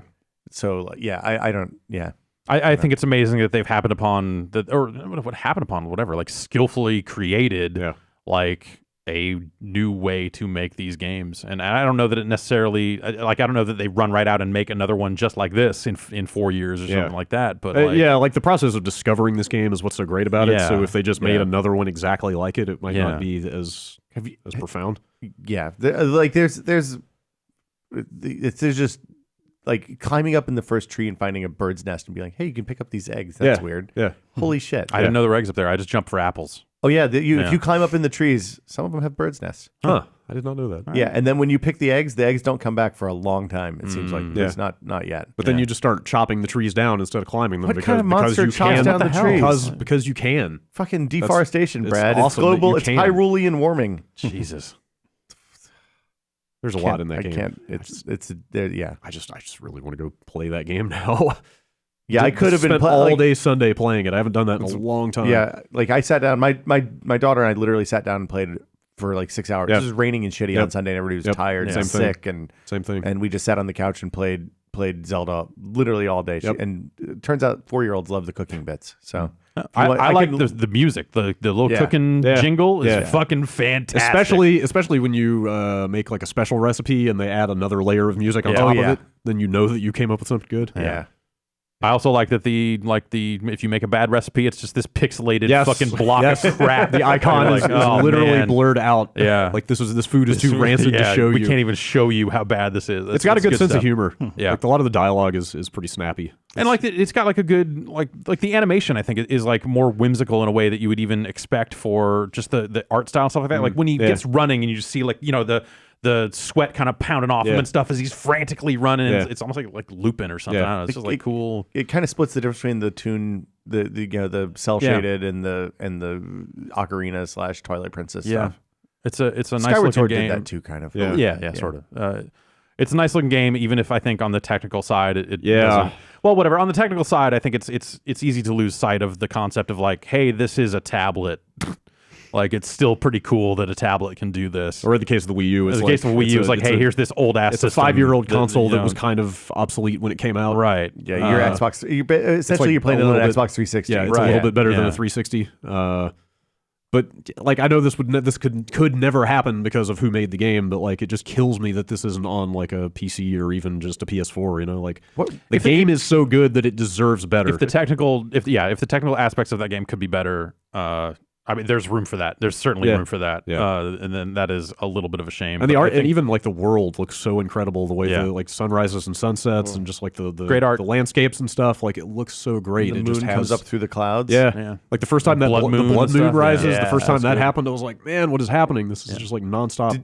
What are the load times like on the Wii U? Pretty quick. Really? I installed it to a USB, like a reasonably high speed USB stick that is plugged into the Wii U, but it's pretty quick. Oh, so you downloaded it? You're not playing on a disc. Yeah. Okay. Yeah, I feel like the load times, even if you fast travel and you're not fast traveling a particularly long way, like you're at the bottom of a tower and teleport up to the top. Yeah. Like, it's still longer than really? I would like. They're shorter than I would have expected on the Wii U. Yeah. It's a fairly. I installed it on a memory card instead of on the system memory. I mean, I don't think I had a choice. I have a physical copy of the game. I don't know if that matters or not. Or I'm sure it probably does, but I don't know what the difference would be. Like if I'm in a shrine, and I've done this a couple times where I'd like lock myself out of a room or something. Like if you load the save at the beginning of the shrine you're in, it's like probably less than 5 seconds. The shrine loads are fast. The overworld loads are slower. But even fast travel, I would say, is probably less than 30 seconds. Like that seems about right. Pretty quick. That's with it being an open world game, how often are you seeing loading? Like, are you going into dungeons? Only when you fast travel. Only when you fast travel or go into a dungeon. When you go into a dungeon, they hide the load on the Switch version in like the animation. Right. But even still, you can. Well, yeah. You so if you hit skip, then there's a fade and come back. Yeah. The tooltips, the tooltips on the load screen, pretty deep. Yeah. You can. You learn some shit there. Yeah. For sure. So at least there's that. Yeah. The game's good. It's a super impressive game. It really is. Yeah. And it's fucking awesome to just lay in bed and play. I know you hate handheld games, Jeff, but like it's dope to lay in bed and play that game. Well, like it's, I just my only problem with handheld games is that I just don't live a lifestyle that really requires them or needs them. So like I drive, I can't sit in a car and play while someone else drives. I don't take public transportation isn't really an option for me. So you don't have a situation where you're splitting TVs. Exactly. More TVs than you have. Yes. I have too many TVs in my house as mine broke over the weekend. So I had to go buy a new one. You could have reduced by one. I will eventually. That broken TV will leave the house at some point here. What are you going to do with it? Throw it away. Baseball bat. Ooh, yeah. That might be fun. So I bought that OLED. Really? You bought the LG? Yeah, that thing has gotten really cheap. Yeah. I know, really cheap. I know is like relative. 2 other people. Well, it's like less than half what it cost when it came out. What was it? 20? It's like $2,000 now. I think it's that's about what it's been like going for these days. Yeah. Oh, really? Yeah. For the 55? Yeah. Yeah, that's a good size. Yeah. It's a good size prime TV for a home office where I will play video games. 55 was the right size. How what's the pixel like? What's latency and stuff like on it? It's pretty good. It's pretty good. Okay. Yeah. It's got a game mode that still has HDR. The frame times are acceptable from what I've read up on. Okay. It's a damn. Oh man, Like those OLEDs look good. It is a good ass TV. Yeah. You spend that much money on a TV, it should be a fucking good ass TV. But I feel like I have spent more on TV. I guess like at the time that TV was fucking the kick ass thing I could get at the time without going and spending 20 grand. Did you buy one of the Panasonics? I bought yes, I did. You I bought a plasma. Yeah, That's and what I was have. not impressed with it because I sit very close to a TV, so I see all the noise. Yeah, and it's warm too. Yeah. Mine. That's what I have. I have that 55-inch Panasonic. I think you got one too, didn't you? Yeah. And I did not love it. It was not great. If for you me. sit close, I can see how that would be not. But like, because I'm all like 12 feet away they and build it's in the fine. noise so that it doesn't burn in, and so all I see is just like all the little noise. Yeah. On the plasma, this OLED and 4K HDR, It's all what, that like stuff, a half inch thick or something. Yeah, Yeah. like no bezel. Like it became hard to set up because I realized like, oh, there's not a lot of points to grab on this without grabbing screen. You need to mount that on the wall. I thought about it, but You can get a wall mounts at Amazon for like $25 now. yeah. And that TV's light enough; it won't be hard. Yeah, so I've got it right now. It's so I took the closet in the room that I'm in, took the doors off of it, and so it's in there, and there are brackets that lead to a shelf up top that I would have to strip out or something like that. That was me hitting the microphone. Oh, okay. Boom. Anyway, so now I'm able to play all these PlayStation 4 games in 4K and all this stuff. Well, how's that? So my Pro is hooked up to my bedroom 1080p like 40-inch TV. Yeah, and the only thing I think I've played on it that is Pro enabled is Horizon. Yeah, which looks great. It does. Yeah. Yeah. Anything? Have you seen anything different? Like anything look like? Well, I mean, so that game has one visual set or two visual settings. You turn HDR off if you like, but it's like optimized for performance or optimized for resolution. And when you do performance, supposedly it has some additional effects as well. Okay. The difference there at 4K is not as prominent. I don't know. Like so I like frame rate over resolution, and then I bought a higher resolution thing. Yeah. And I am curious to see what I should probably set it. I should probably see what Ghost Recon runs like if you force 1080, because when I just pop it on by default, and the game has no options for setting anything either way, but it has HDR support as well. It doesn't run great. Like frame rate's not awesome. Like it's stuff where it's just like this is not running well. I mean, I have my doesn't PS. feel right. Horizon also. I have my Pro set to 1080, and Ghost Recon doesn't run great. Good But most games, like that's not how most modern games render. Like they render at a fixed resolution and internally, scale and they just or whatever. scale So maybe it's not going to matter. But I feel like Horizon specifically was a smoother running game at 1080. At 1080. I mean, it runs super smooth for what's going on. So now that I'm like optimized for resolution and I'm optimized for performance, like obviously it looks a little bit more like that. What I was seeing at 1080, because that's the whole point. But like running at favor resolution, like you can take some amazing screenshots with it, and that looks awesome. But like the movement doesn't feel right anymore, and like she stutters a little bit as she moves across the landscape in a way that doesn't seem right. Getting some of those like rolls and stuff at the end are. So it's, I feel somehow less certain about the PlayStation Pro now that I've spent a little more time at 4K, because it just doesn't seem like it's powerful enough to actually pull it off. So like the compromises that come with it just don't feel great. Can you play at 1080 with HDR on? Yes. Yeah. That seems like the sweet spot to me. Probably. So I'm not sure. Like it's capable of looking like pretty amazing, but it doesn't always run as well as I would like. Yeah, I'm not expecting that's going to it. vary game to game. Like, I'm not expecting it, but I wish more developers would do the Horizon thing of like throwing a bone to people who have a 1080p TV and a Pro. Yeah. It's like, here's something for you. I feel like they will need to do that, because I just don't like how 4K adoption just doesn't seem like it's going to happen. Like for this year either. And it leads to all these situations where you're playing a game and it's running not super great, and it's running at 4K on your 1080p TV, and you're just feeling like you're getting the worst of both worlds. Yeah, or even worse is like, hey, this doesn't seem like it's running right, and I don't know why, and I don't know what I can change, because a lot of games obfuscate what the settings actually are, or they don't tell you what they're doing over this. Something that was a little more specific would be better. I will say Hitman looks fucking incredible. Yeah. with HDR and all that other stuff. Hitman is a nice case where it's over 1080, it runs at like 2560 or whatever, and the frame rate also got better over the and it has HDR, version. so you've got like this stealth game with a lot of darkness, and that darkness finally looks. And also, it's an OLED. Yeah. So like all that stuff adds up to just like, man, this looks fucking great. Like the flash bulbs in Paris when you first start, and it's like all the flashes are going off because there's all these people showing up, all this red carpet stuff. Like the flashes from the camera, those white flashes look fucking amazing. I gotta see this. It's really cool. But you know, like, is it worth $3,000 worth of TV and PS Pro? That's when you add the PS Pro in, then suddenly that does become more like 3,000. But it is a kick-ass TV. Yeah. When you're not watching movies, it's a good way to do it. Exactly. Yeah. And I'm not watching movies. Yeah. So, perfect. Yeah. Maybe we got a 4K Blu-ray around here somewhere, right? Yes. You can hook your PC up to that, right? I could. Yeah. Yeah. Plug in that GTX 1080 and let it rip. Yeah.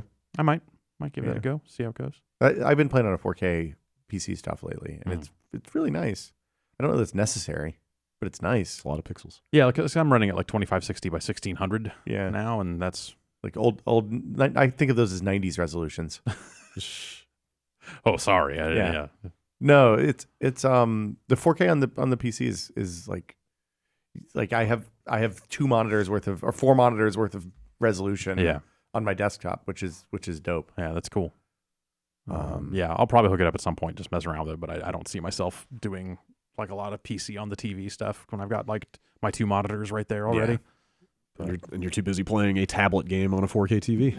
Yeah, that was the other thing. Is like I went and bought that TV, and then actually at one point was sitting there playing Zelda in handheld mode in front of this other TV, and I was like, oh right, I guess I could.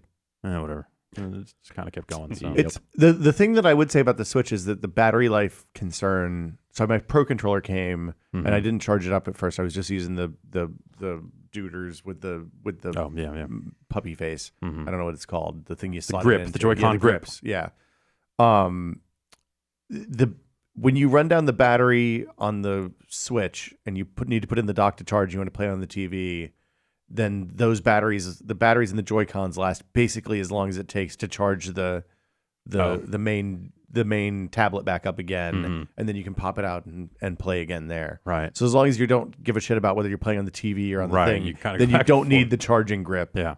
Which was the thing I was worried about that. I don't know why, because I'm an idiot, I guess. But that, and the first thing I did out of the box with that thing was jam the slot cover on the wrong way, so that the minus didn't line up with the minus. Yep, I've seen a lot of people doing that, and then being very freaked out about what happens next. It's hard. It was hard. Even to get when you it put off. that thing on the, even when you put those those things on the right grips. way. Yeah, they're still hard to get off. They're still hard to get off. Some of that stuff's not great. Like seeing that stuff get out in the wild and seeing people run into like a lot of different weird like hardware things, and now like the screen scratching stuff on the dock. Is that real? I saw people talking about that, and I couldn't tell if it was like just a couple of cases of user error, or if it's I don't like a widespread problem. My dock has little things inside it. I think if you put it in the wrong way, you might do it. Like if you flip it around so it's facing away. I don't know. I mean, I'm now paranoid and like trying to put it in and hold the screen away as far as I can as I drop it down, and like they actually do have, like I was hoping for a smart cover, iPad style cover for it, and they do make that. I believe it's on sale now in Japan. It's not out here yet.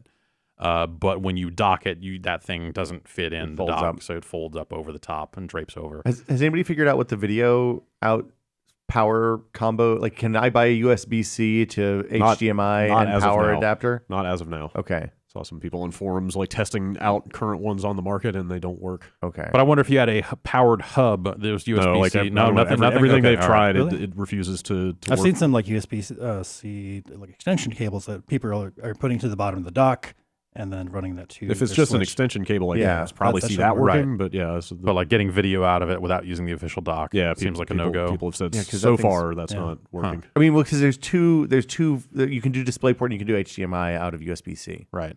And it seems like most of the adapters right now are for HDMI, not necessarily for DisplayPort. Yeah. Maybe it uses DisplayPort. Weird. All right. Yeah. Play Zelda on whatever you can. Fucking good. It's great. we're going to take a quick break, and then we'll be right back.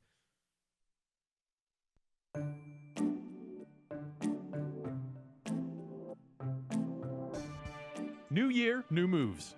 What kind of moves? Whatever moves you want to make. What We're making moves are you over here. Are you going to start a business? Are you going to change careers? Oh, I hadn't thought about it. Are you going to launch a creative project? Man, that's a lot of moves to make. Well, whatever moves you choose to make, you can tackle that next move with Squarespace. Squarespace is widely used by all kinds of people and businesses. It gives you the ability to create an online platform with which you can make your latest goals into a reality. Wow. Yeah. To get from here to there. Exactly. Whether you need a landing page, a beautiful gallery to get from here to there, an online store, it's all included with your Squarespace website. That sounds all-inclusive. Yes. And it offers a unique domain experience that is fully transparent and simple to set up. How about that? I have never registered a domain, but I would like to. It's a great time. Yeah? It's a great time. There's still domains out there. Yeah. In fact, there's probably more domains than ever. I was looking at a domain 3 days ago. Yeah? Did you get it? No. Oh. It was very expensive. Oh. There's nothing to install, patch, or upgrade ever with Squarespace. If you have questions, you can turn to their award-winning 24/7 customer support for help. And you can get a free trial. You can start that free trial today at squarespace.com and enter the offer code Bombcast. That sounds easy. Then you get 10% off your first purchase. Man. So try that free trial. It's easy and generous. Yeah, and if you're going to spend some money, use the offer code Bombcast, and you'll get some money off. 10% exactly. Some smackers. Smackers. That's offer code Bombcast for 10% off your first purchase. Squarespace, make your next move, make your next website.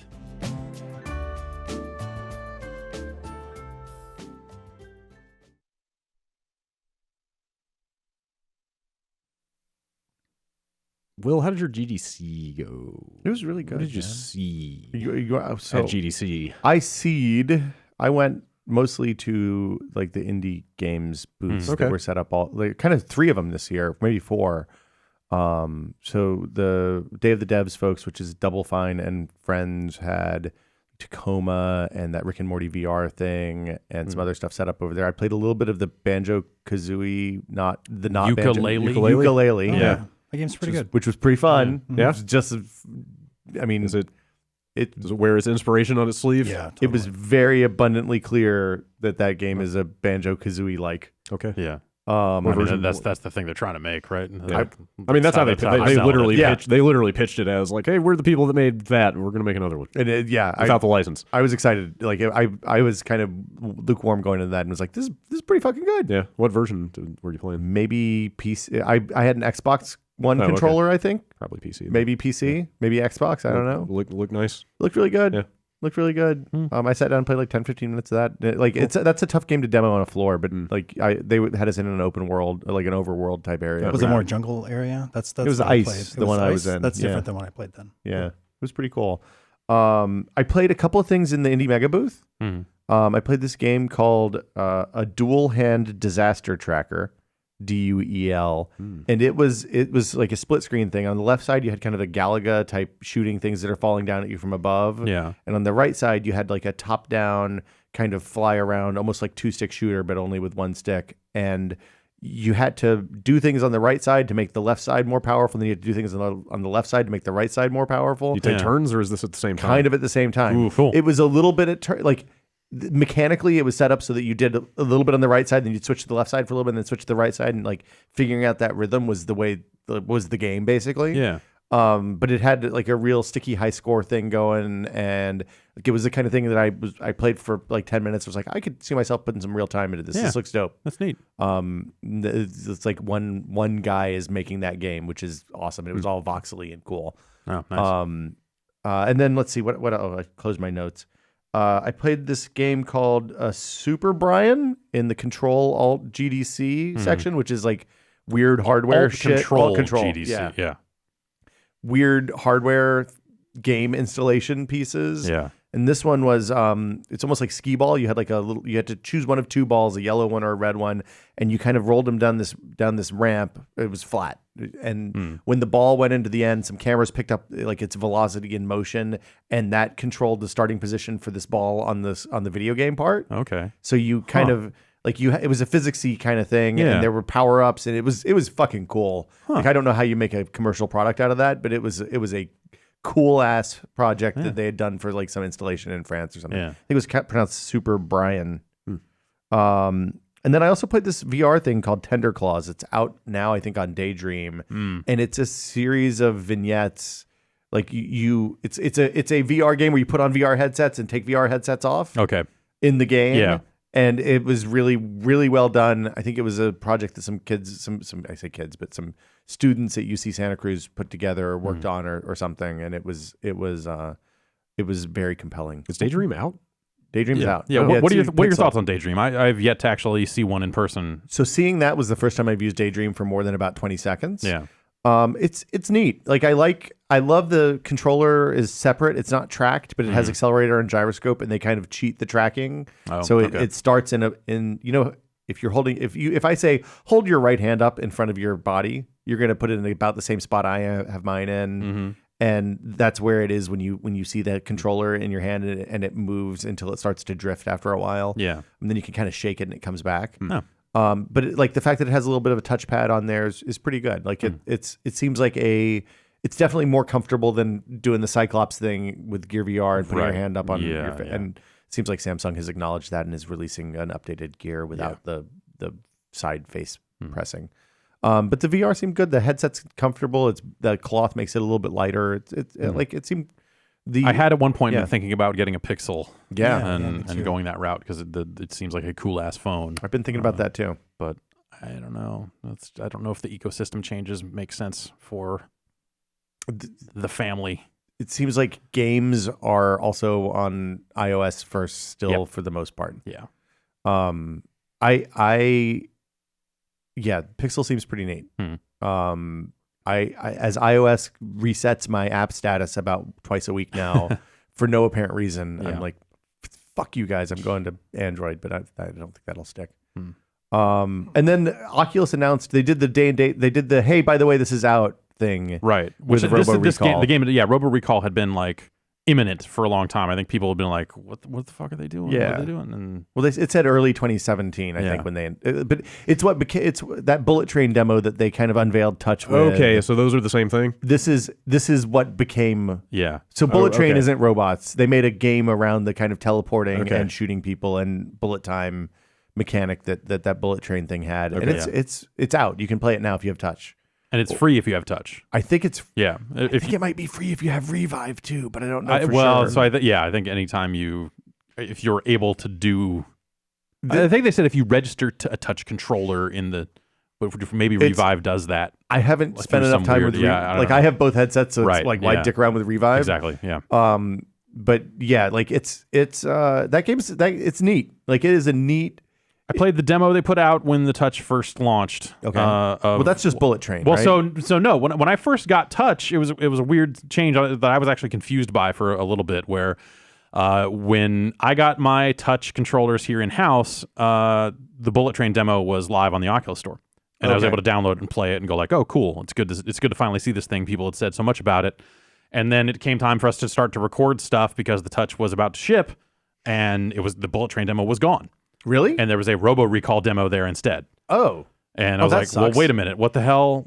Okay, well, I guess. All right, whatever. We'll play some Robo Recall. And then only later I put together like, oh, right, because one kind of led to the other, sort of. But I still think the Bullet Train demo has merit. It's still neat in its own way. I'm kind of disappointed that it's not around. I had a hard time getting it to run on my machine because of like some Steam VR incompatibility or something. Oh, yeah. So it may be that's why they might have pulled it because of bugs, not because they didn't want it out. Yeah, but maybe. So what is the game? So Robo Recall is like it's almost like an arcade shooter in that you basically are it's single person horde mode kind of where robots come at you. You can shoot them to death, and the more effectively you kill them, and the more you kill them faster, the more points you get. Okay. There's you have basically 4 weapon slots, 2 on your hips that are for pistols or like a semi-automatic pistol or a revolver, and then 2 on the back that you can put an energy rifle or a shotgun into. And you can also reach it because you have hands. You can like grab bullets and throw them back at people. You can use your guns to deflect bullets back at the guys that are shooting you, which has been fun to do. It's fucking great. Yeah. I haven't played the final version. I want to play the demo they put out, but yeah. So you can grab and you can teleport the whole time. So it's free open world teleporting, and because it's for Oculus, which theoretically only has 180 degrees tracking, you kind of use the stick on one of the touches and push it in the direction that you want to face when you teleport into the new spot. So you like basically most of the game is you teleporting behind a robot, grabbing them, and then grabbing your revolver out of the left hand and just bam, bam, bam in the back of his style. head. Yeah, wow. There's a lot of. It seems like a game with a lot of fun interactions. I don't know that it's like some amazing deep thing because there have been so many games that are literally this of teleport around, shoot a bunch of stuff. It's hey, single player horde mode and stuff's coming at you. There's more, but this has a level of quality to it that I think a lot of those other games don't. It's a lot deep. Like you can reload. You don't really reload guns. You just wait for them to respawn in your holsters. Or if you want to reload, you can grab it, throw it at one of the robots. It bounces off them. You can grab it out of the air and then start shooting them again. You can grab guns from the robot's hands. You can rip their arms off and beat them to death with them. Like you can pick up one robot, throw it into another. There's like, I don't know. I found like 5 or 6 kinds of robots so far. There's like normal bipedal iRobot style guys, and then there's also like little jumpy guys that explode when they touch you. Like big heavies where you kind of like jump on their backs and control them for a while. Those are right. Yeah, like mini bosses kind of. Yeah. But there's a lot of options for how you want to murder robots. And there's an upgrade path for each of the weapons. It's all based on like iOS, mobile game stars where you get more stars for completing the missions better. But it's free. So like free goes. This is a game that like if it was $50, I would be like, don't buy this. Right. But for free, like it's worth $20 easy. Yeah. What do you think? Sounds all right. Do you think VR in its current state can cross that gap to where suddenly the $50 games feel worthwhile? Do you think that there's room for depth? Now, this is literally the million. I feel like I'm an investor now. Way more than $1 million. I have had this conversation. This is a conversation that all the people making VR games and I talked about at GDC. Because that's the we'll do our roundups and we're due for another one here pretty soon. But like it just every time I look, it feels like here's another batch of shooting galleries, and there are some neat things around the edges, but it all feels like with the exception of like Resident Evil 7 and some of the other stuff, like it feels like a great deal of short experiences, things like session-based experiences, like Space Pirate Trainer or something. Like I'm going to come in and play this once, and then now I'm done for me, it's another couple of weeks, and I'll come back and play it again. And it's not to say that they're bad games per se. It's just that they're not built. I don't know, like the stuff I've seen in VR that has been story-driven has not been good enough to make me want to finish the story. I mean, like the novelty of VR seems like it is still the draw for a lot of players. Well, so I mean, for me. Okay, there's 2 questions here. One is, are the economics of VR such that you can make a AAA story-driven video game in VR right now? And probably not. The answer is probably not unless somebody's giving you a lot of money to do that. Because like if you believe Tim Sweeney, there are 750,000 or so Vives. There are another 250,000 Rifts as of like 2 months ago. They just dropped the price on the Rift so you can get the headset and the touch controllers for what the headset cost before, which is good. Yeah. Which means that now the cheap way in for the cheap, I air quoted that, is $600-$700, I think, for the Rift and Touch, without the third camera that lets you do 360. Right. So that'll increase the number of Rifts that are out there, probably pretty dramatically, which is good. I like if you want to make a short experience, a short game with good art, like AAA kind of quality art or approaching AAA quality art and depth and all that stuff, you can do that for like $10 million, and that's going to give you an hour, maybe 2 hours, right? Yeah. And you're going to have to charge $60 for that or $50 for that, and you're going to not sell enough copies to make your money back, probably. Right. Yeah. So that's tough. That's a rough situation. Well, yeah, especially since for people hoping for more out of VR games. Oh, and there's 1 million PSVRs out now, or more or less, a little bit short. So you're looking at 2 million total headsets. There's 3 stores: PSVR, Oculus, and Steam. Steam stuff that's on Steam is going to end up everywhere, probably. Right. Stuff that's on Oculus is probably going to stay on Oculus for a long time, or it'll forever to a long time. And if you're looking at trying to make $10 million off on 250,000 headsets, that's not a good place to be. Right. I'm not a businessman. No, but that's like, anyone doing those deals is doing them because Oculus is coming in and subsidizing it and making it possible in the first place. Exactly. So that makes sense. The Vive, like, I think you're much better off taking $1 million and saying, look, we're going to make a weird interesting thing that we can sell for $20 or $15. And early adopters want, I think, like as someone who has all this stuff, like I want weird stuff. Yeah. But I feel like for every one genuinely cool, weird new thing out there are 10 people that are going like, well, what if we made it so you had a gun and a bunch of zombies ran at you, or robots, or like Robo Recall actually. Like it has a level of quality that a lot of these other games don't have, but it is quite literally the exact same as a lot of these other games. Well, the AI is better and the mechanics are better and all that. They've made a better one, and that's awesome. Like I don't want to discount that because I think that is like that is a huge differentiator in these early days. But like last time we did a Verodeo, there were like 10 more shooting galleries out, and it's just like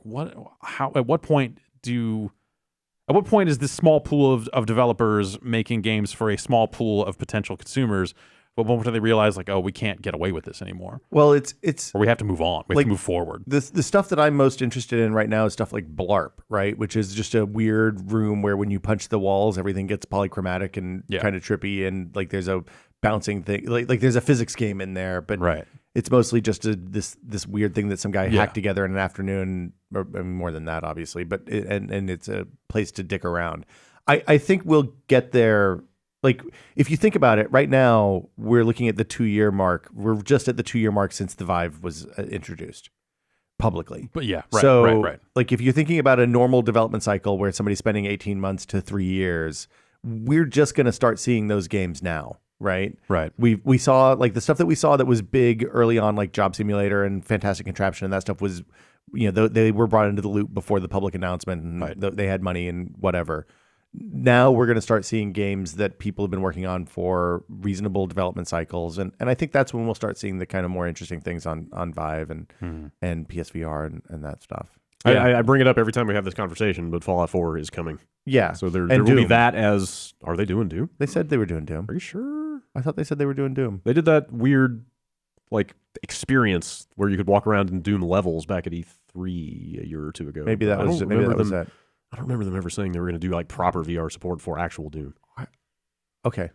I don't remember. I thought that they said Doom VR. Maybe. But Fallout. Fallout. And they've said it's full Fallout, right? Yeah, it's the full game in VR. So like there will be your big AAA, quote unquote. But I think that has to happen day and date, though. Like, throwing that into a game after the fact, like that will still have some appeal. No, I'm not saying Fallout's a game that obviously there's still some people that are playing it. I'm not saying for people who have played it, it'll be valuable, but just as a proof of concept of like, here's how a game of that scale could work in VR. It's I wonder, and as someone who hasn't tried Fallout in VR, I know they have done some demos here and there, like that sounds like the opposite of appealing to me. Like that's why I want to see it. Like I don't want to play Fallout 4 in VR. Right. I want to see like, okay, how did they solve the movement? Like, are you going to teleport everywhere, or do you actually use a stick? Because doesn't that make a lot of people sick to walk with a controller in VR? RE7 has options. Like it'll let you do the kind of tick turning or kind of free it up. Right.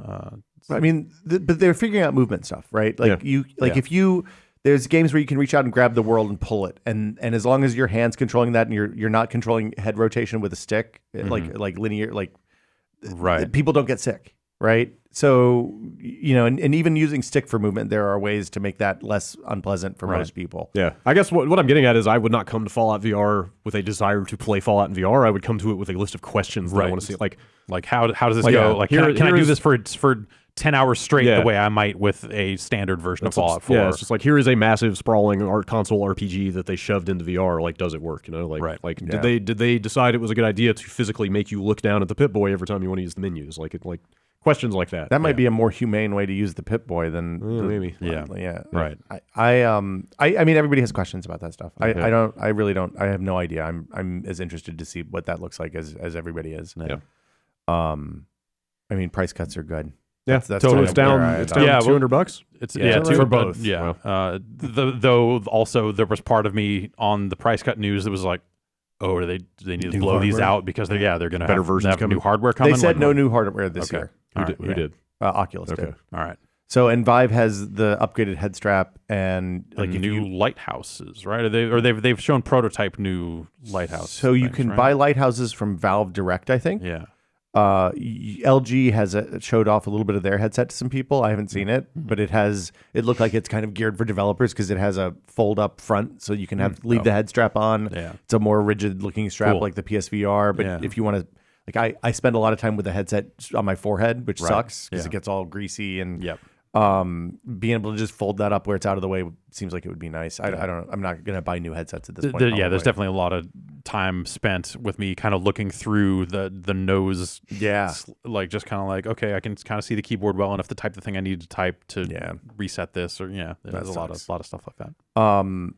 Like it's the overall feel from the people I talked to that are actually building shit for VR right now was like, everybody's still figuring stuff. Like it's really early still. Yeah. Like even though the headset's been out for a year now, shit's all brand new. Right. And it's new problems every day, figuring out what people are willing to pay for, what you should charge for this stuff. Like nobody knows should you charge $5 for your weird VR experiment, or should that be a $10 thing, or should you just release it for free for exposure? I mean, who fucking knows? Yeah. I don't know. I'm going to be interested to see what the Rick and Morty how the Rick and Morty thing is received. Because it's kind of more job sim, it seems like, in the best possible way, right? With like this awesome license hooked onto it, and I'm interested to see what the reception for that is. Virtual reality, it's still happening. Yeah. Jason, real fast before we move on to news. Anything you want to check in on? Still playing Nioh, and I'd keep finding more and more reasons to come back to that game. As badly as I want to move away, and play some Zelda or Horizon. There's just so many things to upgrade, like in so many Dark armor sets to get. Yeah, but it's part of that, and it's also like upgrading weapons and stuff. In Dark Souls, you've got like a finite, version of like the twinkling Titanite. Yes. There we go. Yes. There's only so many of those out in the world. Yeah. Not so. And you have to make very painful decisions about which weapon to upgrade. Yeah, it's less painful, and for sure. Oh, so they were a lot more generous with that stuff. Definitely. Okay. Yeah. You can grind out stuff and keep going back. Have you finished the game yet? Or not even close. Wow. Yeah, okay. I thought I was wrapping up, and I'm like, all right, I'm going to check out a FAQ and see where I'm at, and I still have probably a third of that game left. I want to say like 40, 50 hours in. Awesome. Oh, wow. Is that because you've been grinding a lot, or are there just that many missions? Not grinding so much. There's a lot of submissions, and I'm actually having a good time going through those submissions. There's only been a couple that I've had to go through to and grind in order to get like a full set, but for the most part, it's just like once and done. I keep moving on, but there's just between like all the spirit animals, the combats, and different skills, I'm still learning how to play that game. Wow. And then that's a good thing, I think. Yeah, because the weapon sets are so different from one another. That's cool. It's been amazing. I need to play that game. That's yeah, nice. You totally do. Set aside some time, I think. Okay. Aside from that, I picked up a NVIDIA Shield tablet based on the Wirecutter's recommendations on tablets. My tablet broke, and I need something for the trip, and I picked up one of those. It was like under $200, and I'm like super happy with it. So that's just a tablet, not the controller. Shield. Yeah, not the controller, portable screen thing. Okay. Yeah, not the Steam Link equivalent. But it does effectively do work. That. Yeah, it'll totally do that, and it works really just well. Just with an external controller. Yeah, you can plug in a PS4 controller or something like that, or you can Bluetooth it to it. I think you can Bluetooth it as well. Although I found out that if you Bluetooth a controller and headset at the same time, it fucking does not like that. You can Bluetooth the controller and then plug your headset in to the controller. Okay, and that'll work. That makes sense. I will try that. But they've got their own service akin to like PlayStation Now. I think it's called GeForce Now or something like that, where you pay like $8 a month, and there's a bunch of PC games that you can that are included in that price. But a lot of them you have to pay for separately, and it doesn't tie into your Steam account. But if you pull up like the Steam app, you can do big picture mode on a screencast it to your tablet, and it looks really good. I'm overly like super impressed with that. Like latency pretty good, like playable speeds. I played some Devil May Cry 4 on there. Okay, and it looks awesome. So it's pretty good. I'm really glad I got that, and it's a cheap tablet for being like gaming centric, I guess. Yeah. So the streaming stuff on the PC's gotten pretty good. Yeah, so I hear. Good Wi-Fi and or Ethernet. Yeah, like I use my Steam Link all the time in the living room, and it's great. Yeah, I was doing that for a long time too. Yeah, way easier than the old HDMI cable through the wall. Yes. Right. Yeah, I haven't received it yet, but I bought some Nintendo hardware on Friday, an Analog NT Mini. Oh, really? Analog Mini NT. I think. Is that the thing where they harvest the chips from the old? No, that's the original one that they put out. This one is an FPGA. Oh, nice. Okay. And yeah, it's gotten high marks from a lot of people that have looked at it. And then also a guy that is well known for making cores for an FPGA has been releasing kind of unofficial firmware for it that adds support for 2600 games and Intellivision and all this other stuff. So it seems pretty good. Is it as expensive as the old one was? Yeah. Like $500? Yeah. That's So pricey, but chunk of cheddar. But I wanted to get an FPGA based solution in and mess around with it. So like, how does that compare to like the Retron or something like that? the Retron's emulation based, so it's all done in software. Okay. And also the Retron cores, I think, are maybe not legal. Probably not. Maybe they kind of borrowed from LibRetro and some of the other projects out there. Like they stole GSM code or something, or GPL code or something. I think that may be the case. I didn't necessarily research it all the way down, but people were pretty unhappy in the open source community around the Retron. Anyway, so that's software based emulation. You know, you obviously you're going to get almost all the way there for that stuff, and for a lot of people, it's not going to make a difference. Yeah.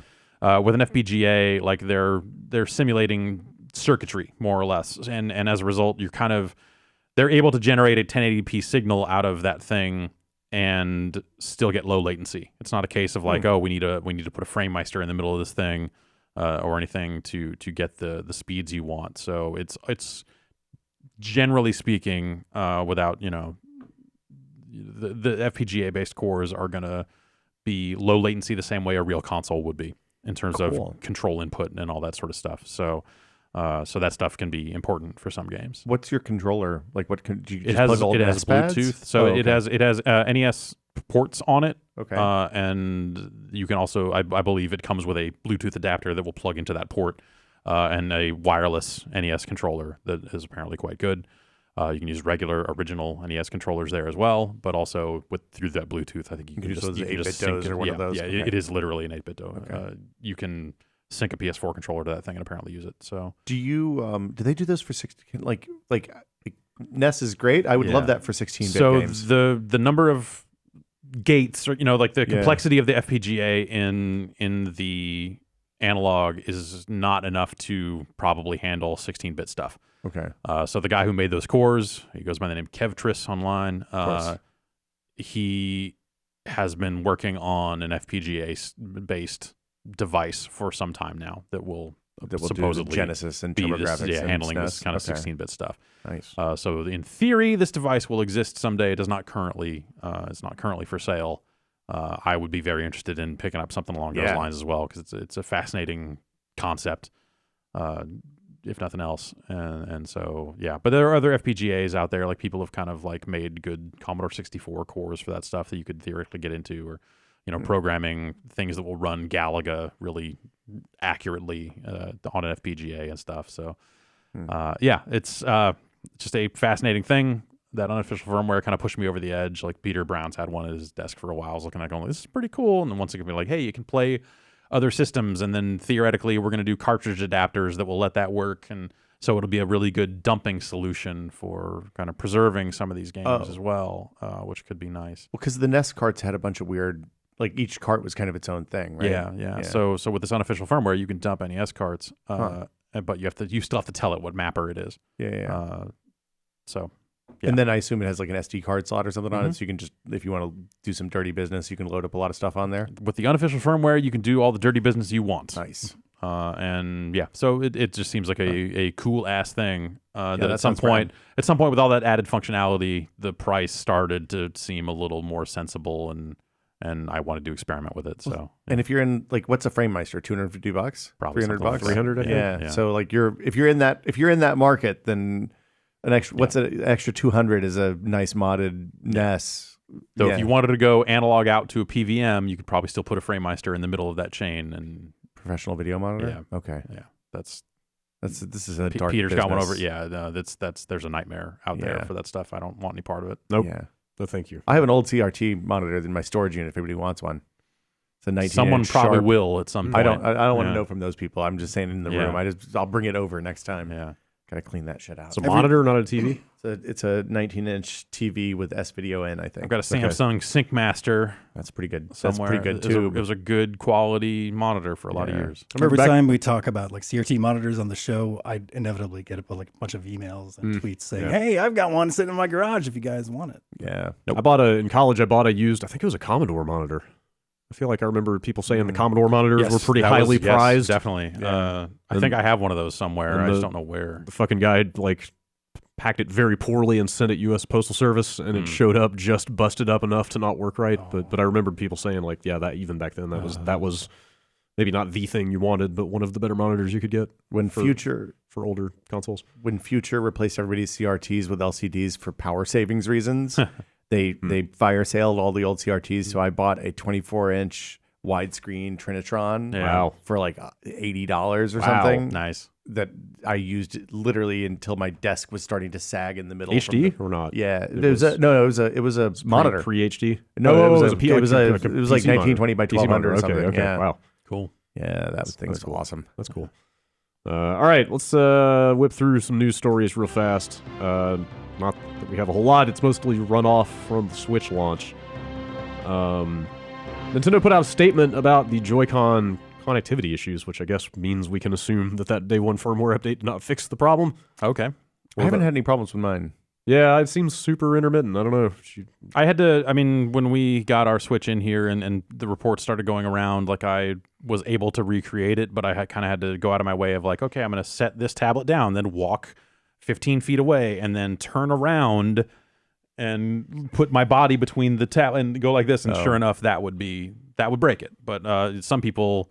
I thought I saw someone saying that they were having connection problems with it docked to the Switch. Whoa. So, that's weird. Like Dan was tweeting quite a bit that he was like sitting 8 feet from his TV with nothing in between. Yeah, and having the issue. Right. He's also in New York, quite a bit. Yeah. Where guess what? Living in an apartment, living in coded an in Bluetooth and all these other signals and stuff. Like it made me remember that there were people, and I had this problem where the Wii U wouldn't work reliably until I unplugged my Xbox One. Wow, really? Gross. Oh, I never had that. That's terrible. I have to say, I love as somebody with wrist problems, it's awesome to just sit with the two Joy-Cons. Oh, are you not even plugging them into the thing? Oh, yeah, really? because then like my wrist can just be whatever's the most comfortable possible way. Interesting. Which is great. Huh. Yeah. Well, Nintendo put out a list of things you shouldn't do if you want your Joy-Cons to work right. Oh, Jesus. Which I think is not, just like the Steve Jobs holding the iPhone 4 not wrong. a great sign, kind of. Let's see. Here is the beginning. Their statement says, try to decrease the distance between the Joy-Con and the Switch console.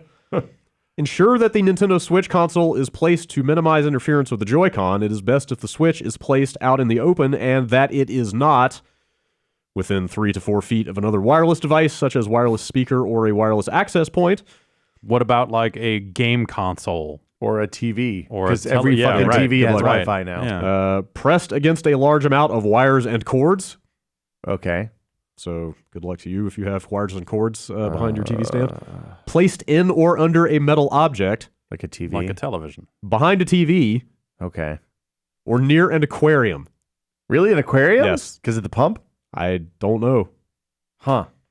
I guess. I don't know. Water just sucks out that signal, man. Well, I mean, water. Yeah, I mean, we're just big bags of water, right? Yeah. And then they also have a big list of, they say, check for possible sources of interference and turn them off. Interference can be caused by devices such as cell phones, laptops, tablets, wireless headsets, wireless printers, microwaves, wireless speakers, cordless phones, USB 3.0 compatible devices such as hard drives, thumb drives, and LAN adapters. Which literally can be plugged into the Switch and used with the Switch. Yes. This is the kind of email that ends with them sending everybody a new left Switch Joy-Con. So they're also getting So of course there are teardown videos because everybody tears down everything these days. But very quickly on the heels of those videos, there are videos out there now of people like soldering an extra antenna onto the antenna in the left Joy-Con and saying that it totally fixes the problem. Is it just a circuit antenna? Is it like I is think the antenna so. built into the board? Yeah, I think so. Yeah, those always suck ass. I believe that's the case. Yeah, there are multiple, if you want to go down that road, there are multiple videos out there you can look at. I mean, look, when this stuff happens, you just have to come out and say, look, we fucked up. If you're having problems, we'll make it right. And then they send out a new one. Yeah, like, well, they probably have to make the new one first before they can do that. And also at that point, doesn't everyone then want the new one? I don't know how you end up with this kind of problem in 2017 when, like, Like we're past the time when you can say, hey, this is going to interfere with your radios, when everybody's been having wireless controllers for a decade. Right. The number of wireless things in the average home these days, like this is just like a crazy oversight. Like how do you get to this point with this device and not at some point along the way go like, oh wait, is it just I don't know, is Wi-Fi not prevalent in Japan? Is there not in the treehouse, man? They only have like one Wi-Fi device per branch. Exactly. So. Yeah. Do they do the Joy-Cons not use a physical data connection when it's plugged in, or are those contacts just for battery? I think those contacts might just be for battery. I don't actually know. Wow. I tried to ask that question at that New York event, and it was a hard concept to convey to the person I was asking, and they were not equipped to really give a great answer. It's a bummer that this stuff, like the rest of that thing is like those slides are so sturdy and well. I was really pleasantly surprised by how kind of sturdy the whole thing feels when it's assembled, because you kind of wouldn't know, like when they're slotted in, it doesn't feel like three things. It feels like one thing. Did you hear about what happened with our Switch? No. So I dropped it. Oh. And I was bringing it down to the office and holding all the accessories and all that stuff. The tablet fell out. Left controller shot off the thing. Yeah. And now the plastic tabs on the back of the Joy-Con have worn down enough to where you no longer have to push the button to yank them off. Well, so that's what happened with the one that I put in upside down. In order to get it off, it now is a little really. It's a little floppy. So yeah, so there are things about it that are it's on the Joy-Con. It's not on the Switch. So you can replace the Joy-Con, no problem. Well, I mean, except $40 or whatever. Well, it's more than 40. And so like there are things about the build quality that I think are awesome, and then there are things like oversight issues where like this metal on plastic connection, like sure we broke it in one go because I dropped it, whatever. I guess it's on me, fine. But like the plastic on metal seems like the sort of thing that over time would happen a lot to a lot of people. You would think it would be metal on metal. Yeah, like that would be the. Yeah, I'm not a mechanical engineer. No, neither am I. Yeah. But this doesn't seem like a lasting solution. Like this seems like the sort of thing that the failure rate of those tabs just goes up and up and up over time. Well, I didn't really realize that the rails on the Joy-Con side were plastic, because like that makes me wonder if it's going to get wobbly over the years. Yeah, because I mean, like this if should last 5 or 10 years, right? Yeah. So that sort of stuff is a little concerning, and then this stuff about the signal stuff still being an issue apparently. Like having had this exact same conversation with Radio Ship with the iPhone 4, right? Like it started with, this is overblown. Nobody's like on the scale of we've shipped shitloads of these. A small number of people are being affected by this. To hey, everybody gets a free case. Yeah, over the next 3 months is what'll happen. Yeah. Ambassador certificates. Yeah, enjoy your free copy of Switch. But they have to then like make a new left controller that doesn't have this problem, and then I think the ideal way would be to, hey, we will send you one of these and a coffin for your broken one. Yeah. So that you are not left without a way to play any video games at all on this thing. Look, they have like 3 months before the next thing comes out. Yeah, so, exactly. I mean, Blaster Master Zero is day after tomorrow. Yeah. That came out. So that came out in Japan day and date. We bought it, and it launched with no Pro controller support. Really? Yeah. Huh. Like it's just grayed out line through it when you try to launch the game and won't let you use it. So my hope is that when it does come out here, it will have Pro controller support, because that's crazy. I downloaded the Puyo Puyo Tetris demo last night, but I haven't fired it up yet. Yeah. I was pleasantly surprised at how easy. Anyway, that was easy. Yeah. Setting up a Japanese account on that thing is incredibly easy. Where do you get points? Do you have to get them from I just buy them from the internet. There are different places that'll just like send you scans of scratched off point cards, and you can just enter them right away. That sounds. I don't know if I feel comfortable recommending one over the other, because I just don't. They don't always seem that reliable. But yeah. Okay. Seems like the screen scratching stuff is also picking up steam. Yeah, I've seen people there are threads raging on like the NeoGAFs of the world of people posting photos, basically saying the idea is that the inside of the dock is not adequately protected to stop the screen from getting scratched. There's little pads in there. Yeah, people are acting like that. I haven't seen. I feel in there. I saw photos of there's little rubber pads. Yeah, they look very minimal. They're low too. They're not near the top. They're near the bottom. Like I went and looked in there when people were complaining about that. But like it's who knows how widespread that problem actually is, but it's getting to the fever pitch that people were tweeting at me just now saying, like, they pulled the dock from the Nintendo online store this morning. But turns out that's because it's sold out, and not because they're admitting any failure with it yet. But that is an issue that seems to be picking up some steam. So you don't want to put vinyls on it because that pulls the coating off the Joy-Con, it seems like vinyl skins. Oh. I can't remember, Brandon Boyer or somebody posted a picture of one of those skins with it was on Reddit of the skins like pulling like little divots in the gray plastic on the Joy-Cons. Oh wow. But you can get like glass screen protectors that go on top of the touch screen. Yeah. So if you're worried about that, just grab. So the official case that they're selling actually comes with a screen. Cool. Stick on the screen protector. So you could do that. I think that's one of the things, like, people are starting to now see like nicks and grooves in their screen protector because they're running into this issue. Yikes. So maybe if you have the screen protector on, it might even be a little more noticeable because it's going to dig into that thing before it scratches the screen or whatever. Stuff like this is why I'm so skittish about buying launch hardware. It's a little annoying how easy it is to turn on by accident. Like I put it in my bag the other day, and if you click the stick on the Joy-Con, then it'll turn on and wake up and be like, "Hey, press this 3 more times to unlock." Oh yeah. Which if it's in it was in my laptop sleeve, so the Joy-Con, the something got pressed and it was on full fucking blast in there.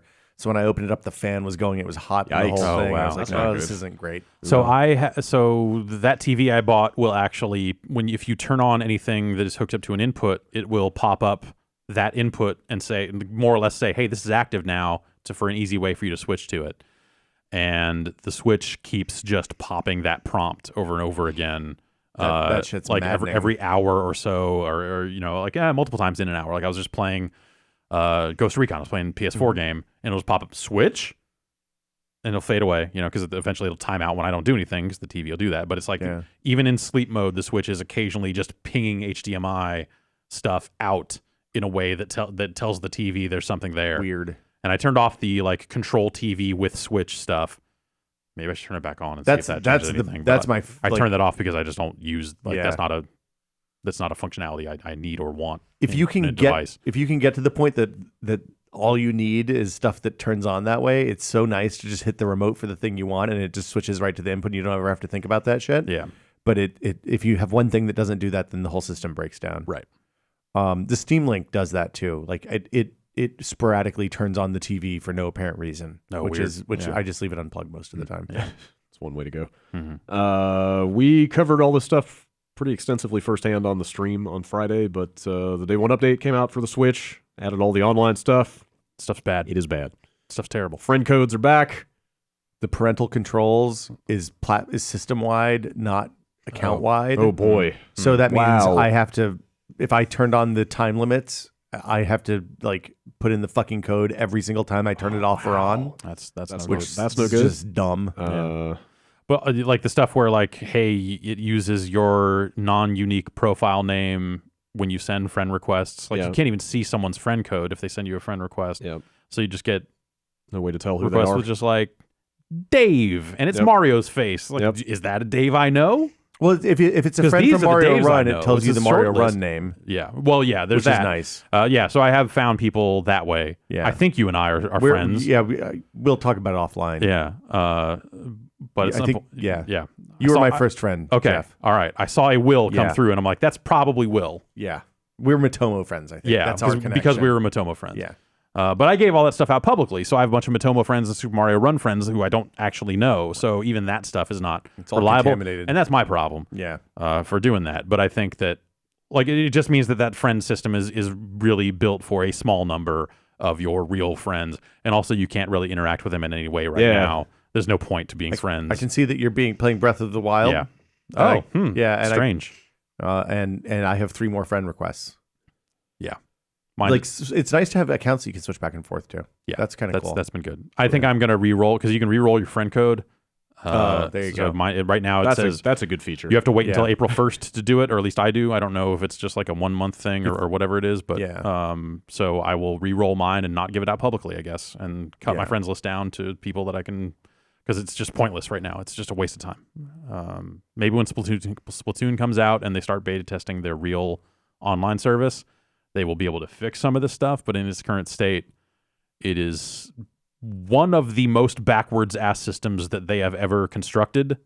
Yeah, and that's saying something. It's crazy that this is their third online console and this is where we're at. This seems like just, hey, we got to put something in here because people want to have friends. Right. Let's jam something out real fucking fast. Hopefully they will get there and by summertime and this won't be, we will laugh about the first months of the Switch and how dumb it was, but this is like profoundly like misunderstanding why friends lists exist on systems. Even remember like a year and a half ago at E3, almost 2 years ago, when they announced DNA was going to be building all their online stuff. Right. Like finally, they will have a proper online service that will be in the vein of Xbox and Live. the idea that they would have that they would then charge for this stuff on top of that, like this stuff is like missing basic functionality right now. So if that stuff is all behind a paywall, what the fuck? Like that's just crazy. I mean, I have to say it's nice that they have multi-user support on the device. Yes, because like it makes it really clear. And great who if you want to import games and stuff like that. Like it's awesome for that stuff. It's great. But bad if you want to have your same account on 2 Switches. Bad if you've got parental stuff. Apparently, like it's still not very well honestly, thought out. like so if you decide to buy a second Switch because you're sick of the parental control stuff and you want to have one of your own, there is now no way for you to transfer saves off to another device. I assume they're going to have cloud saves at some point, but of course it's Nintendo, so they aren't talking about anything. They wouldn't. Cloud saves don't make sense for a device that is offline most of the time because it can be a handheld. Because you can't have your account active. It can't on be more than one reliable. Switch. And also, right now you can't have. Yeah, exactly. But I can if it's just using it to authenticate an account, I can hook it up to my phone anytime. Everybody has phones with hotspots now, right? Not kids. Fuck kids. I don't care about kids. Don't need 2 Switches. That's a level of complexity that's kind of a lot to ask. I don't think it necessarily needs cloud save support, but it does need a way to transfer those saves. Yeah, that's awful. Right now, so I took the micro SD out of our one Switch and put it in the other one, and it just comes up and says, you need to delete this whole thing. Oh, really? I had to re-download every game and all this other stuff because it's all like, this is from a different Switch. Fuck you. I was pleasantly surprised by how the downloads worked even on launch day because I came home at like 5 o'clock West Coast, which would be like prime time for motherfuckers either getting or not getting their Switches on Friday from Amazon. Right.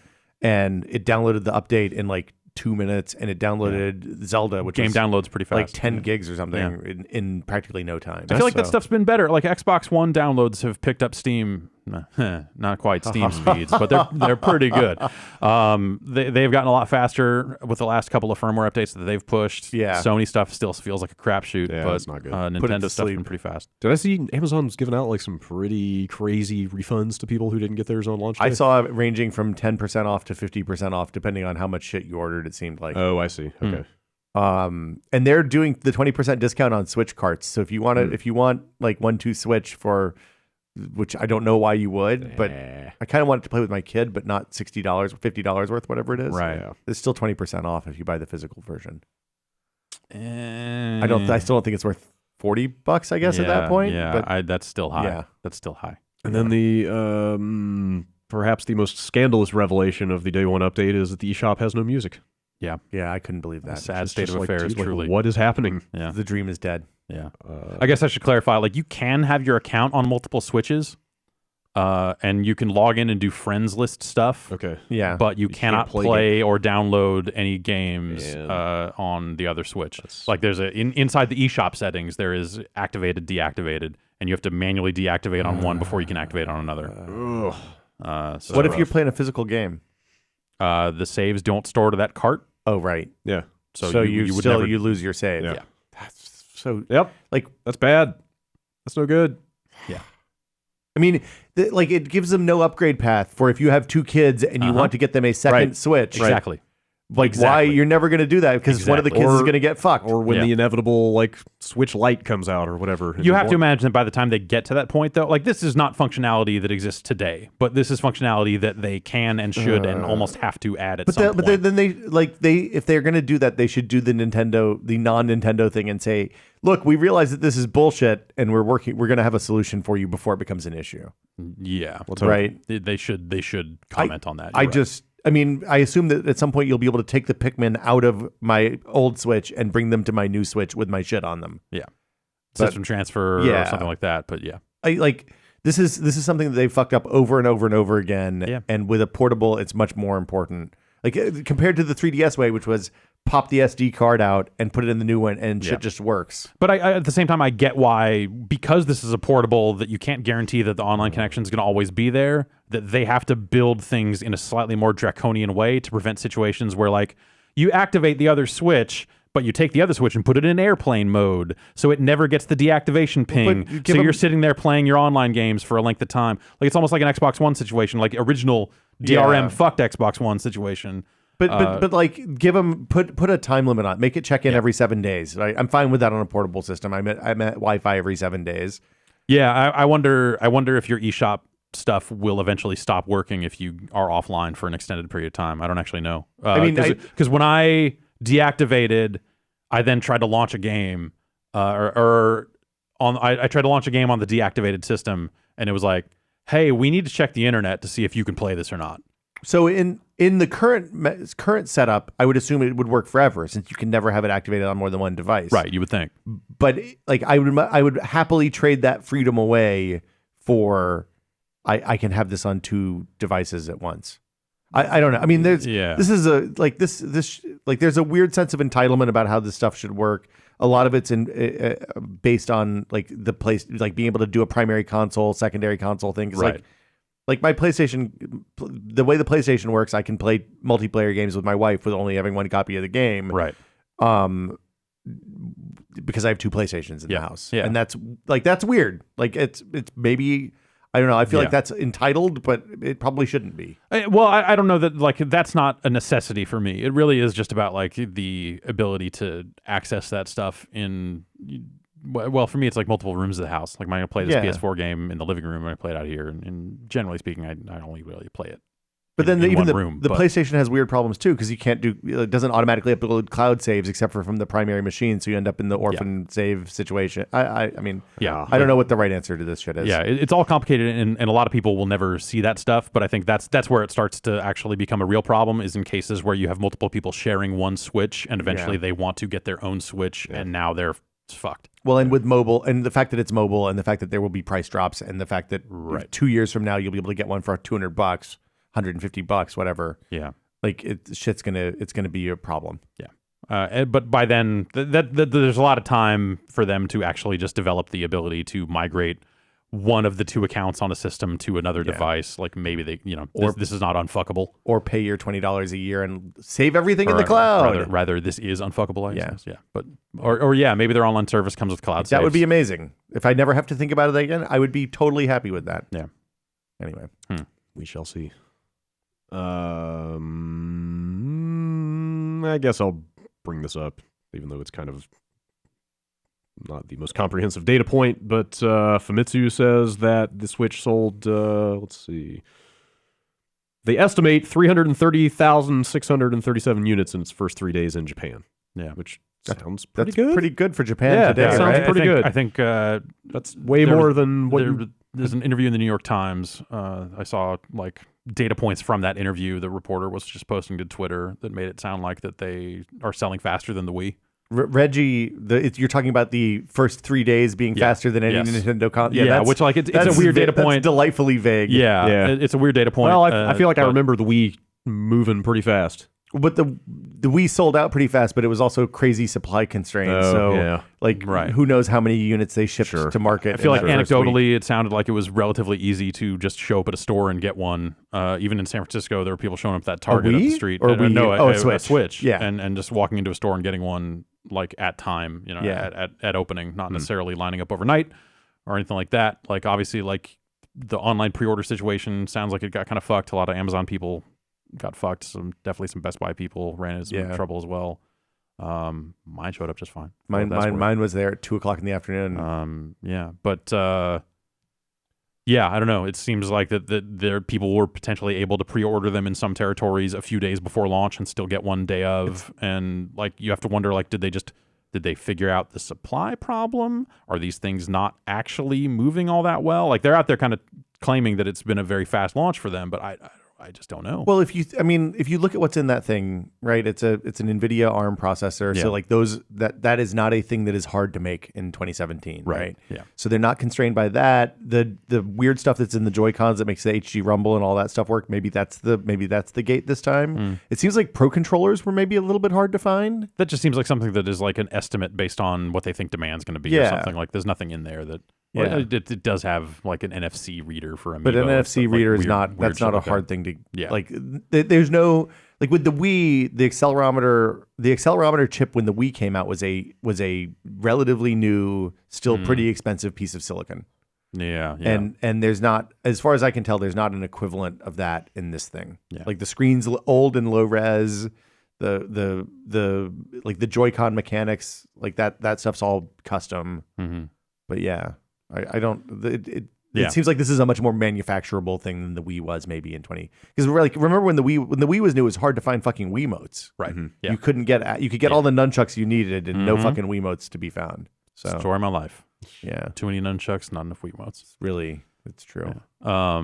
But yeah, I guess it's hard to pull any of this data out and really kind of apply it to the long-term health of the Switch, I think, because that thing's got one game on it, more or less. And it seems like it did well out of the gate because, of course, it would, because it's a Nintendo product with a very high-quality Zelda game at launch. And so they're going to pre-sell just fine. They're gonna do what they need to do. But you see some people going like, it's selling faster than the Wii. This is doing great. It's perfect. Just hold up on that a little bit. It's kind of hard to say how this stuff's going to go. The 1-2 Switch resale price is still $40. That's my metric. Right, Okay. I'm looking to see how many people are taking that to GameStop and selling it back. So I figure it's like you play it for 45 minutes, take it back, and see.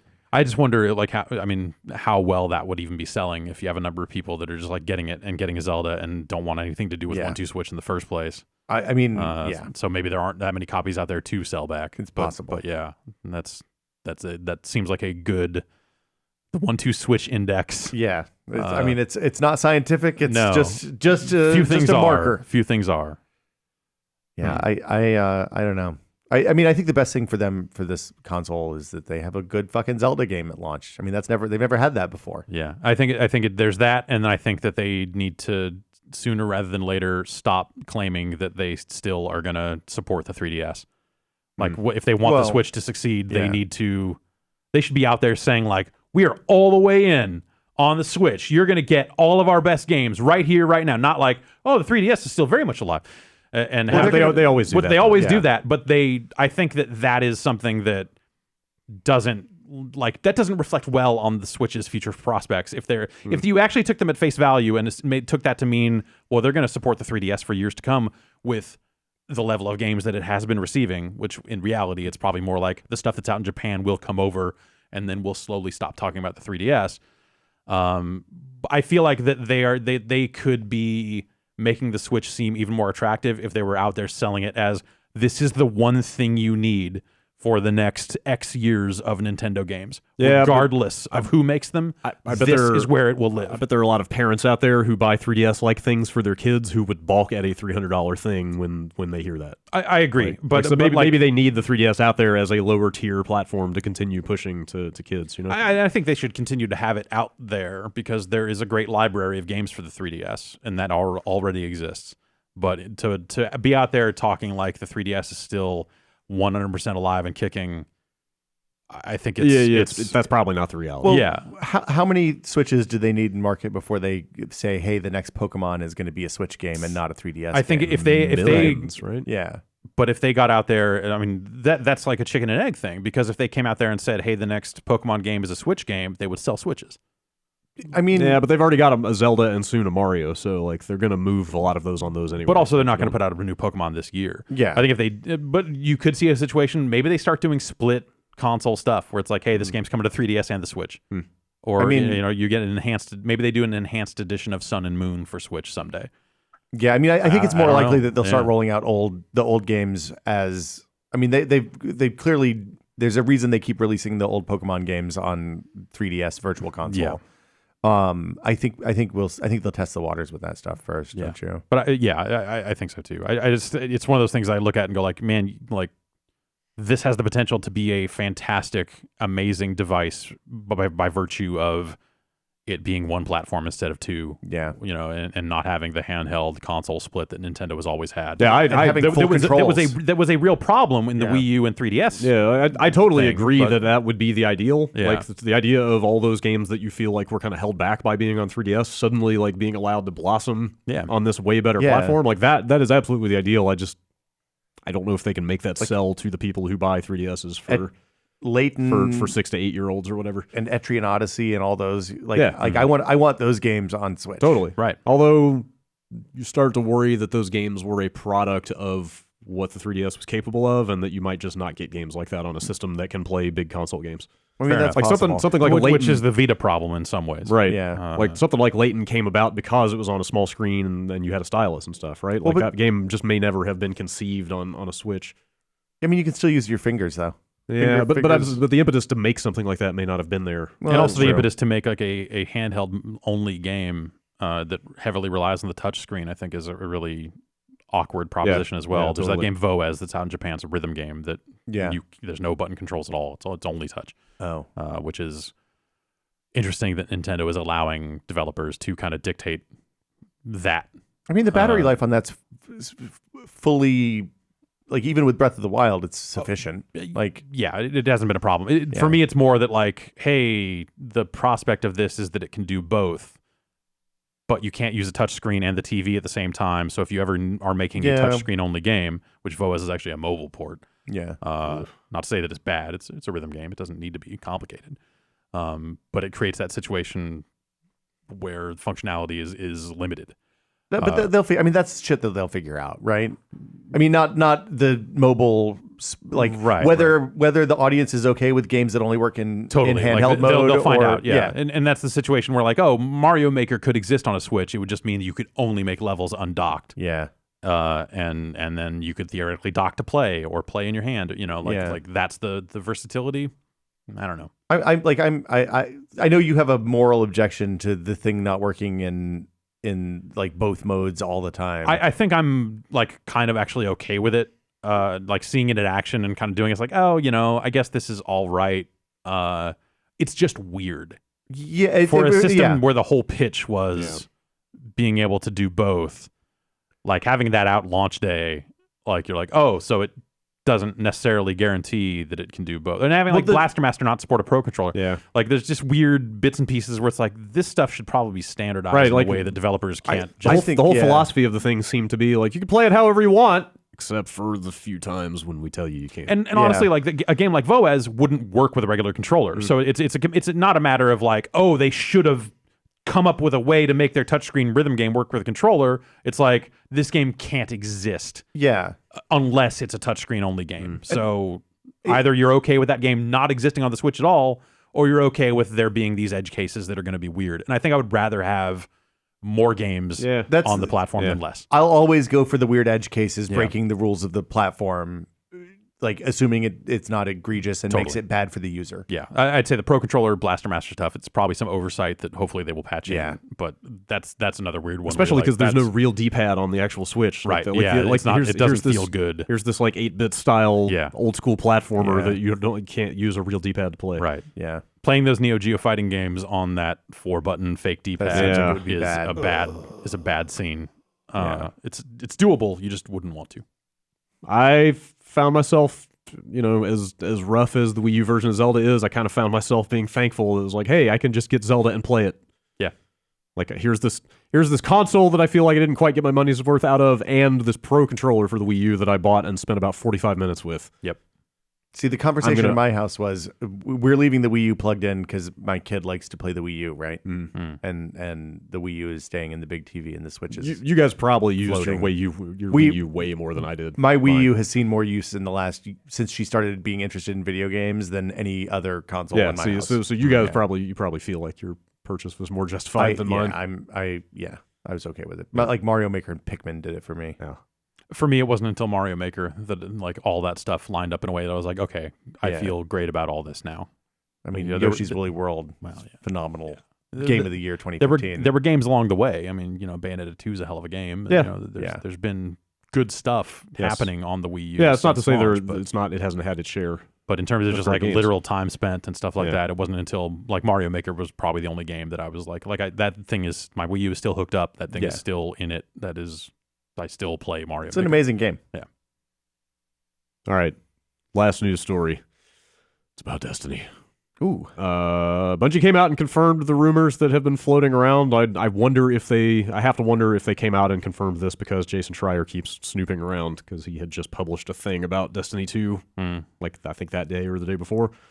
And then they just came out on their official blog and confirmed the fact that your Destiny 1 characters will not transfer over to Destiny 2 except for their appearance. That's fine, right? Yeah. Their whole pitch with this thing was that it was going to be a 10-year game and that it was going to be a 10-year story. And the thought was that you would keep your character like an MMO character all along the way. But Destiny 1 is so off the rails that I would expect Destiny 3 to pull in my Destiny 2 character. Yes. If this becomes the norm from here on out, they fucked up. That would be bad, yes. But yeah, their messaging is a lot more like, how can you put it? They sort of mince words a lot about it, but yeah, reading between the lines, it very much sounds like we'd have to do this to is the idea fix the game to get the fresh start that we need. Is the idea that Destiny 2 kind of makes it more like a living game where shit's updated more regularly? They didn't go into just like sparrow racing and stuff on that stuff. I would hope, because that was always the talk, was that their pipeline was so like hard to get things through that like just adding content to the game became a nightmare. So you would hope that their process that over these last couple of years of creating content and maintaining Destiny 1, that they've been like, you know what we really need? And then building this long checklist of things that Destiny 2 will have for them, if not for that will then help players get a better game. Is it 3 now, or will it be 3 when Destiny 2 comes out? 3 what? 3 years old. I mean, assuming it's out this fall, it'll be 3 years. Yeah. I would hope it'll be out this year, I guess. Well, they're running live streams soonish that is like, that they're billing as like, here is the final live content updates for Destiny 1. We're ready to start talking about the final stuff. Yes, that's called the Age of Triumph, I guess, is this final event. They put out a little teaser video. I think the first actual stream is tomorrow, but they put out a little teaser video that implied that like some new remade version of the Vault of Glass is coming back for this final event. Is that the first raid? Yeah. So a lot of people have been asking for them to update that thing with like higher level stuff for a long time, so I guess there'll be some more stuff you can unlock there. Never did any of the raids. Really? No. None of it? I was always too far behind. Yeah, by the time I got to the level that was needed to do the raids and nobody was fucking playing anymore, so... Oh, man, you could, Yeah, I mean, I could have gone to the internet, but you could always, I don't want to spend 6 like hours. People in the Giant Bomb community, they're always down to do stuff like that. I never got to do that newest one. I have a guy at like 300 light, so... Yeah, I am very interested, and I am eagerly anticipating what news about Destiny 2. Yeah. I would like to see what they're doing, because I think that if you look at what they've made over the years and talking to them in fits and starts over the years as we've had access to people there, it seems like they're aware of the issues that kind of hamstrung Destiny. Yeah. So, but like when that game fires, it's so fun. Exactly. Like the stuff that they did in the alien spaceship with that I don't know, it's the event that you had to collect some shit and then you fed it to a thing and then you fought the waves of enemies. Court of Oryx. Court of Oryx. Yeah. Like that, when that stuff was going good and you had a good group, it felt like the best MMO, like the best of WoW. And the raids are that to the nth degree. Like that stuff, the best stuff in Destiny is some of the best stuff out there. It's just that there's not enough of it in there, and too much of it is bogged down. And billing it as this live game when it clearly wasn't really, supported that, or it supported at that frequency, that a live game would be. It's.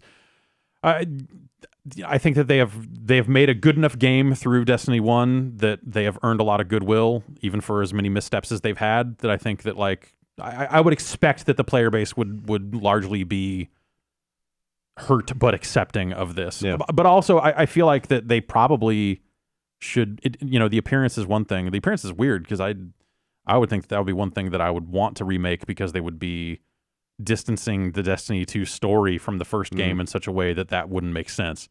Maybe it's an option. Maybe. Yeah. Well, I mean, my assumption is that you keep cosmetic, you have 2 inventories. So you have cosmetic inventory and you have weapon inventory. And I would hope that players... Nothing that no cosmetics, no nothing come over. So that's even, the thing. Even the stuff you've paid real money for in the existing game does not carry over to the new game. I guess that's okay, but I also think that there should be something, not a direct carryover, but you would think that there would be a how do you do, hey, thanks, like as a result of you having played all this Destiny, maybe you filled out these books, maybe you filled out this, like there will be items that you get in Destiny 2. They don't say that they're items, but they do say we plan to award veteran accounts with honors that reflect your Destiny 1 account. Sparrow skins. So who knows? Maybe those will be maybe those will be emotes, or who knows? Yeah, it could be something. So I think that like acknowledging that players played the Destiny 2 beta for this number of years. With good items and stuff like that, I think is the right move. Yeah. I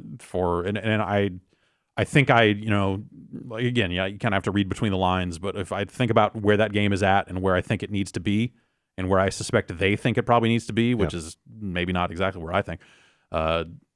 I get why they would walk away from existing character progression. The bottom line is, if Destiny 2 is what it needs to be, then the things you could bring over from Destiny 1 wouldn't make sense to bring over. I mean, the other option is to build a couple of yard trash zones, like every MMO expansion ever, and have the green shitty loot that drops in the yard trash zone be so much infinitely better than the shit that you had before from raids. Within 5 minutes. I'd rather them build it from scratch to be good than waste time building a yard trash zone. Totally. I have high hopes for the future of Destiny. Yes, same here. Because it's been a long time since they put that thing out, and I would like to think that they are keenly aware of the shortcomings of the first game. Well, and like with the stuff only coming out once a year, it's so long between me playing that. That I like when I loaded it up when the new expansion stuff came out, it took me a day to figure out how to play my dude. Exactly, yeah. Which like that sucks. And just every time you come back and it's like, here's 9 new ways to progress, and here's this book this, and new things here, and like here's 35 items. Yeah, what the fuck do I do with all this stuff? Right. Yeah. That stuff. That's clunky in any live game MMO situation. I did a similar thing with The Division. Where I walked away from it for a while and came back and was like, I have no idea what they've changed, but all my tactics and my weapons seem bad. Yeah. But I mean, if it's updated more regular, then you keep coming back more frequently. That still stays front of mind. The problem solves itself. Yep. Okay. You guys want to read some emails? Sure. I've always wanted to know what the internet thought. Read some emails. Okay. Get ready. You're going to hear it. Okay. Bombcast@giantbomb.com. Wait, what? Here come some emails. Yeah. You ready for the emails? Yeah, I suppose. Daryl from Orlando. I think we've ever answered this question before. I have a question that I've been pondering for some time now. I've noticed that whenever you do mailbag videos, there's usually other people in the background working at desks. Who are these people? Are they the secret engine behind Giant Bomb? Random employees of CBS, America's Most Watched Network, GameSpot, or what? The voice actors for Wildlands. LL Cool J's back there. They seem to be completely immune to the shenanigans you pull when filming these videos, and apparently cannot be bothered to even turn around or give the slightest glance in your direction. I would be so annoyed if I had a desk next to you assholes. We don't do that much stuff over there, but I mean, I would be annoyed by the mess, honestly. Yeah. It's a lot cleaner than it used to be, but there's no Once piles. Some shelves. It's got those shelves made all the difference. There was a long period in which we were like actively like holding out for shelves like that, so we would just strew stuff everywhere. So they've got like CEOs and just big name people coming through, and they'd be like, "Here's Giant Bomb, let's move on." Yeah, and people, we had a couple of people come like, "Hey, you guys should really clean up your area." It's like, okay, get us the shelves that we've been talking about for fucking months now. And passive aggressive facilities management totally works, right? Totally works. It does. Anyway, it's a marketing team behind us, so we don't really interface with them. They're kind of working on GameSpot stuff. Yeah. And then over in our block, David's over there. He handles some of our business stuff. Yeah. Who's the marketing team for Giant Bomb? Is that just you? What? Are you the marketing team for Giant Bomb? Kinda. Yeah. Okay. It's just kind of us. Okay. Sorry, I didn't mean and to. Dave. Sorry, and Dave. Dave. Okay. That sentence you just said. Sorry, I asked. I realized immediately my error. Here's the blank team for Giant Bomb. Street team. Jason. You got a street Jason's team? the street team. Okay. Good poster work at D3 last year. Have you met Matt Rory? Thanks, man. Yeah. Also, have you met Matt Rory, who does actually just about everything? Okay. Matt Rory /Giant Bomb. Yeah, he wears a lot of hats. Is how they like to say it in these types of environments. I've had this conversation. Everyone wears a lot of hats around here. Yeah. Okay. Yes. Indeed.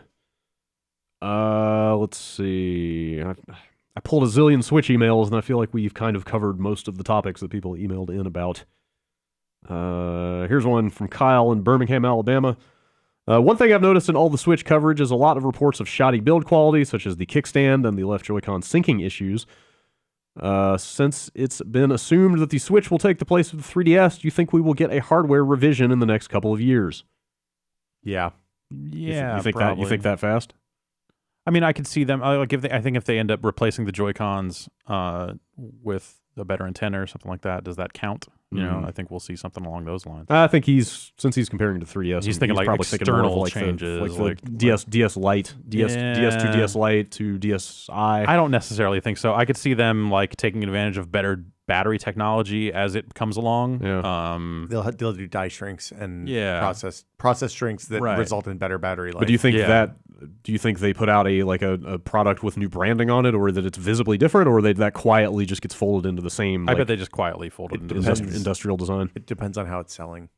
Sure. Okay. Yeah. You Like mean if it's selling well, if they need probably they'll split the they'll do a $200, $150 one and a $300 one. Yeah, but you see people going like, "Do you think that they're going to release a portable only Switch? Obviously, they're going to do this. Obviously, right?" Like, no. You mean without the dock? Yeah, Yeah, they're not I'm going not to sure how do that that. like or one's like, it's cheaper because it's only a portable. It's like, I don't know that the cost is necessarily in the dock and in the docking capabilities. It doesn't seem like that's where they're spending Their margin on those standalone docks has got to be really, really nice. I think it's hollow. Man. Was this thing like $90? $90, and it's essentially just a like pass-through? a USB. Well, it's got some electronics in there because it has the power and USB-C to HDMI. And It sounds like similar USB-C hubs that might have HDMI on them as well are priced in that range. So it's not necessarily that. But that's just because the USB-C shit is new. Exactly. And nobody's like, this is probably the biggest scale device that uses that right now. It is my first USB-C device. Because like, what else? It's the MacBook has MacBook and Android phones. Yeah, and that's it. Yeah. That Elgato I borrowed from you, Jason, has a USB-C in it. Input? Enough, yeah. What's that? Input?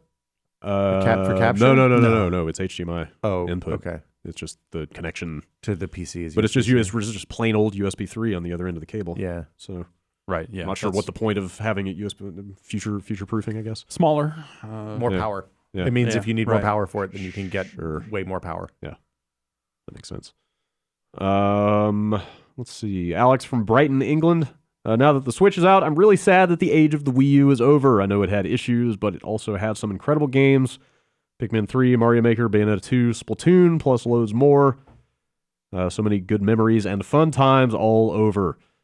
The end of a console's lifespan always bums me out. Which console made you the saddest when it was finally discontinued and forced to step aside for new things? I wasn't really aware of that until like N64.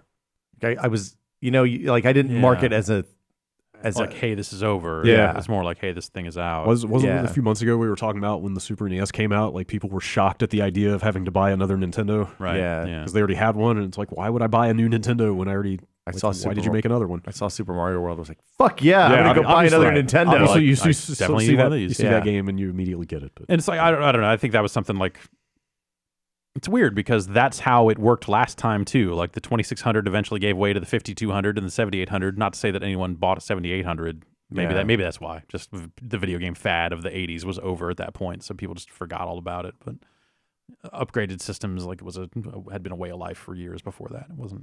I was a little sad when the N64 kind of went away. really?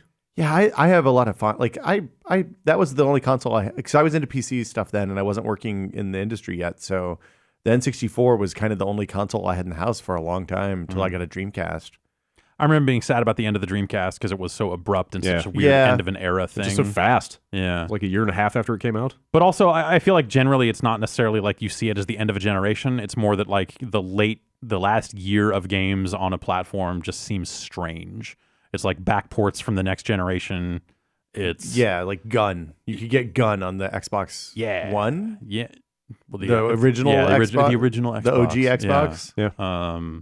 Like that stuff. That's true. Yeah, like or Tony Hawk 3 on the PS1. Ooh. Yeah. So I would see it more as like you started seeing that level of duplication because the next platform had come along, and you were starting to see like, here are these lame versions of games that are meant to be played on this newer thing, and also like just a lot of smaller stuff. Yeah, just the quality of games changes at the end of a cycle that you're just like, this doesn't feel right anymore. But on the other hand, like when the PS2 was on its way out and the PS3 had come out, I went and bought a PS2 and got like Guitar Hero and Katamari and Ico and Shadows of the Colossus and all these games that I'd never had any exposure to, and was like, fucking A, I got 10 amazing games for the price and a console for the price of like one Xbox 360, PS3, whatever. I've definitely seen people contemplating the idea of buying a Wii U now for Zelda. Yeah. And also because, one can be had at a lower price, and also you can pick from that entire back catalog and find those games that you like. You don't have to live and die by the release calendar. It's like, no, I'm going to buy this thing knowing that these are the 12 games I want to play on it.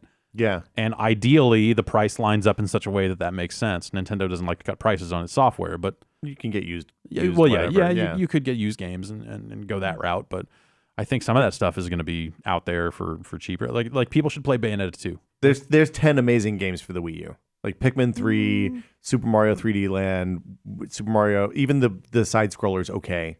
Yeah. Zelda, Mario Maker, wonderful Monster. What's that? People I've never heard of that before. People like Wonderful 101 quite a bit. I never played that. I don't know if that would make a top 10. I mean, it might on the Wii U. Maybe. It's like a Bayonetta 2. That's 5. 3 Marios, a Zelda, Pikmin. Funky that's Barn. 6. Nintendo Splatoon. Land. Fucking Splatoon. Yeah. We need 3 more. I don't know if you can hit 10. Tokyo Mirage. Oh yeah. Treasure Mirage. Tracker. Xeno. Yeah, Captain Toad is great. Captain Toad is good. Xeno Saga Chronicles or whatever. Yeah. That's 10. Yeah, and there's probably 2 more if we dug deep. Yes, you could actually looked at a list. You could hit 10 or 12. You could play Duck Hunt on the Wii U. Meme Run. I guess that got pulled from the eShop. So maybe you can't get that anymore. I like those NES remix games. Yeah, I thought they were good. I guess those came out on the 3DS also, Yeah, right? Or something very similar came out on the 3DS. I like those a lot. Yeah, like there's good shit out there. That was a good ass platform. Yeah. If you waited, I think that's probably getting to be a quality pickup as long as you can find that stuff for the right price. Yeah. I mean, to answer this guy's question, like I found myself getting a little wistful using the Wii U this weekend with Zelda. I was like, that was the last game I'll probably ever play on this. I definitely it's hooked up and I see it sitting in my bedroom on top of like one of my speakers, and I look at that thing and just go like, oh yeah, this thing. I wonder how much longer I'm going to leave this hooked up. Go do some bad business with Mario Maker. The real moment for me was I ended up in the Miiverse, and like this is probably the first time I have ever seen this, but there's some kind of activity feed that your friends can post to. Yep. I went through all, let's say, 8 to 10 posts that my friends had made on that feed in the entirety of that thing's lifespan in about 30 seconds. They were like, my daughter likes to draw shit and post it. Yeah, okay. So we're not. We might not be Wii U friends. We're not Wii U friends, or I would have had a lot more on there, I guess, because like I literally went from 2017 to 2012 in about. Did you see the cool drawing of Funky Barn posts. I did? That was pretty good. I remember that one. I don't think so. Oh man, maybe we were not Wii U friends. I got in Mario 3D Land or 3D World one time. There was a post that was like, "My parents are arguing again," and I was like, "It's really sad." Yeah, there's a great Twitter account that was just like bad Miiverse posts that's like full of mom and dad are yelling. Yeah, full of stuff. And then like it's that. like a toad with a cry face. Yeah, Jesus. Yeah, yeah. There's an email from Joe. I heard that the lip syncing in Horizon Zero Dawn would be weird in some places, but something else was bothering me about it. It took a few minutes to realize that when she talks, Aloy sometimes only moves her lips and her teeth remain unmoving. It's really weird. Did any of you notice this at all while you were playing? As weird as it is, it does allow you to see Aloy's teeth, and it looks like they were very well crafted. Some of them are even a little crooked. I think some people just talk like that. Yeah. The wet doll face on the kid Aloy was the thing that skeezed me out. Yeah, I included this email just because I wanted to, because you had said that to me a couple days ago. Yeah, about that game, and I wanted to hear what you meant exactly by that. The wet doll face. Yeah, the wet doll stuff. So when she's a kid and it's raining, her skin isn't. It's not translucent and it's wet and it looks like shiny plastic. Made out of She looks like a replicant or something. I see. But the teeth, like moving, like we've done a lot of lip flap stuff and mouth flap, but for Foo, it's getting that to not look freaky and not do it for real is really fucking hard. Yeah, getting it to read a Schumann. Yeah, but you know you gotta have the teeth. Gotta have the teeth. The teeth are important. It's very important stuff. I feel like I've seen a lot. Yeah, see? Yeah. I'm a doctor. I feel like I've seen a lot of people talking about the lip sync in that game for whatever reason. It's funny, you know how there's stuff that you just don't register? Like, I don't see frame rate issues unless they're real fucking bad. Yeah. And lip sync bothers me like crazy. Yeah. Like when I'm watching TV, if the audio and the video get out of sync, which happens on Comcast all the goddamn time, it just makes me bananas. I feel like I can't always detect if something's in sync or not. And sometimes I'll stare and I go, is this right? Is this right? Is this right? And that will make me crazy. Yeah, it might just be right. I think the lip sync thing came up because there was some footage, some pre-release footage that went around of a side quest cutscene that was very stilted and fucked up in a way that it was not that way for me in the final game. But I think people were looking at it and going like, oh, this thing's a fucking wreck. Look at this. This is like is. And people hated the voice acting as well. I didn't think the voice acting was bad. Well, no, I didn't either. And in that specific scene, like the character you're talking to has an arc that makes them crazy in a way that probably makes sense for their voice acting to be a little weird. They get whacked on the head by but you don't necessarily have that context when you're watching this other thing. So I like that game a lot. I thought it was really good. Yeah, it's a lot of fun. Yeah. Here's an email from Jess. Hi, Jess. While watching Drew's going away on UPF this week, chat swung to the legendary Korea trip and the gaming culture here. I've lived in Korea for over 7 years now and have seen a lot of the changes in the PC gaming scene. Just as an update, there are still at least 2 24/7 gaming channels that will run League, StarCraft 2, and Dota matches constantly. Wow. PC bongs are still a thing, and the quality of setups varies, but due to new laws put in place a few years ago, most are smoke-free or at least have a little ventilated booth to smoke in. I thought they were going to go the other way, and like the legislature said that they had to have like GTX 980s minimum. Right. That would be fucking amazing. Or you can only play there for a number of hours per day because they don't want you to die. Yes, sure. Fucking nanny state. All right. Yeah. Also, the primary games played from my non-scientific studies are Overwatch and CSGO. Really? It's kind of killed Overwatch for me, as pings back to the States are pretty bad, and playing with Koreans is like being a seal at a shark party. I'm always excited when I end up with Korean guys on my team when I'm playing Overwatch. But only when they're on your team. Only when I'm on my team. Okay. Only when they're on my team. He says, additionally, there are for sure 3 TV stations in my cable package that only show Go games all day long, but I don't know if he's talking about CSGO. CS? It's got to be Go or Japanese like strategy game Go. Yeah. I'd say probably Counter-Strike. Yeah. You think? He spelled it Go, both letters capitalized, as opposed to CSGO. He did not capitalize it. Well, I think Go, the board game, is 1 letter capitalized and 1 letter not. Yeah, I don't know which one he's talking about. I feel like there's more clarity needed on this email. He describes it as a good way to recover from a hangover, so I'm guessing maybe he means the strategy game. Anyway, there's your Korea gaming update. Yeah.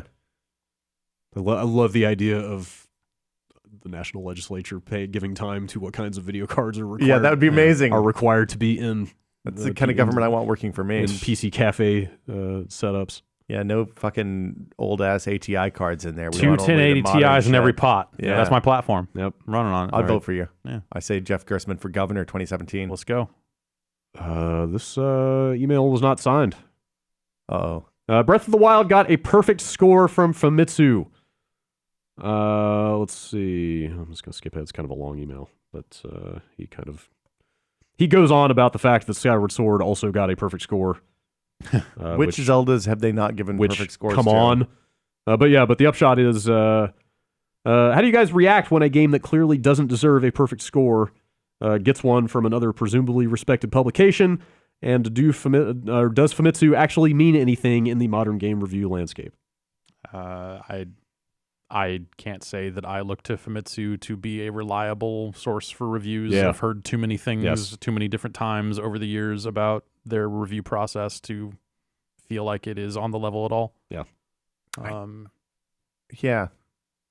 I mean, I kind of listen to you guys and other people whose opinions I trust on video games. Yeah, no, I said other people I trust, not good. you guys. Yeah, I think that's the change. I think for people that are deep into video games now, it is way less about reviews and way more about word of mouth. Yeah, like I want to know. Like I know that Brad and I like the same kind of games, and I know that you have fucking terrible taste in games. Sure. So I don't, I listen to Brad. I don't listen to you, and everything works out okay. Yeah, no pressure. As long as it works out, it's fine. Yeah, yeah.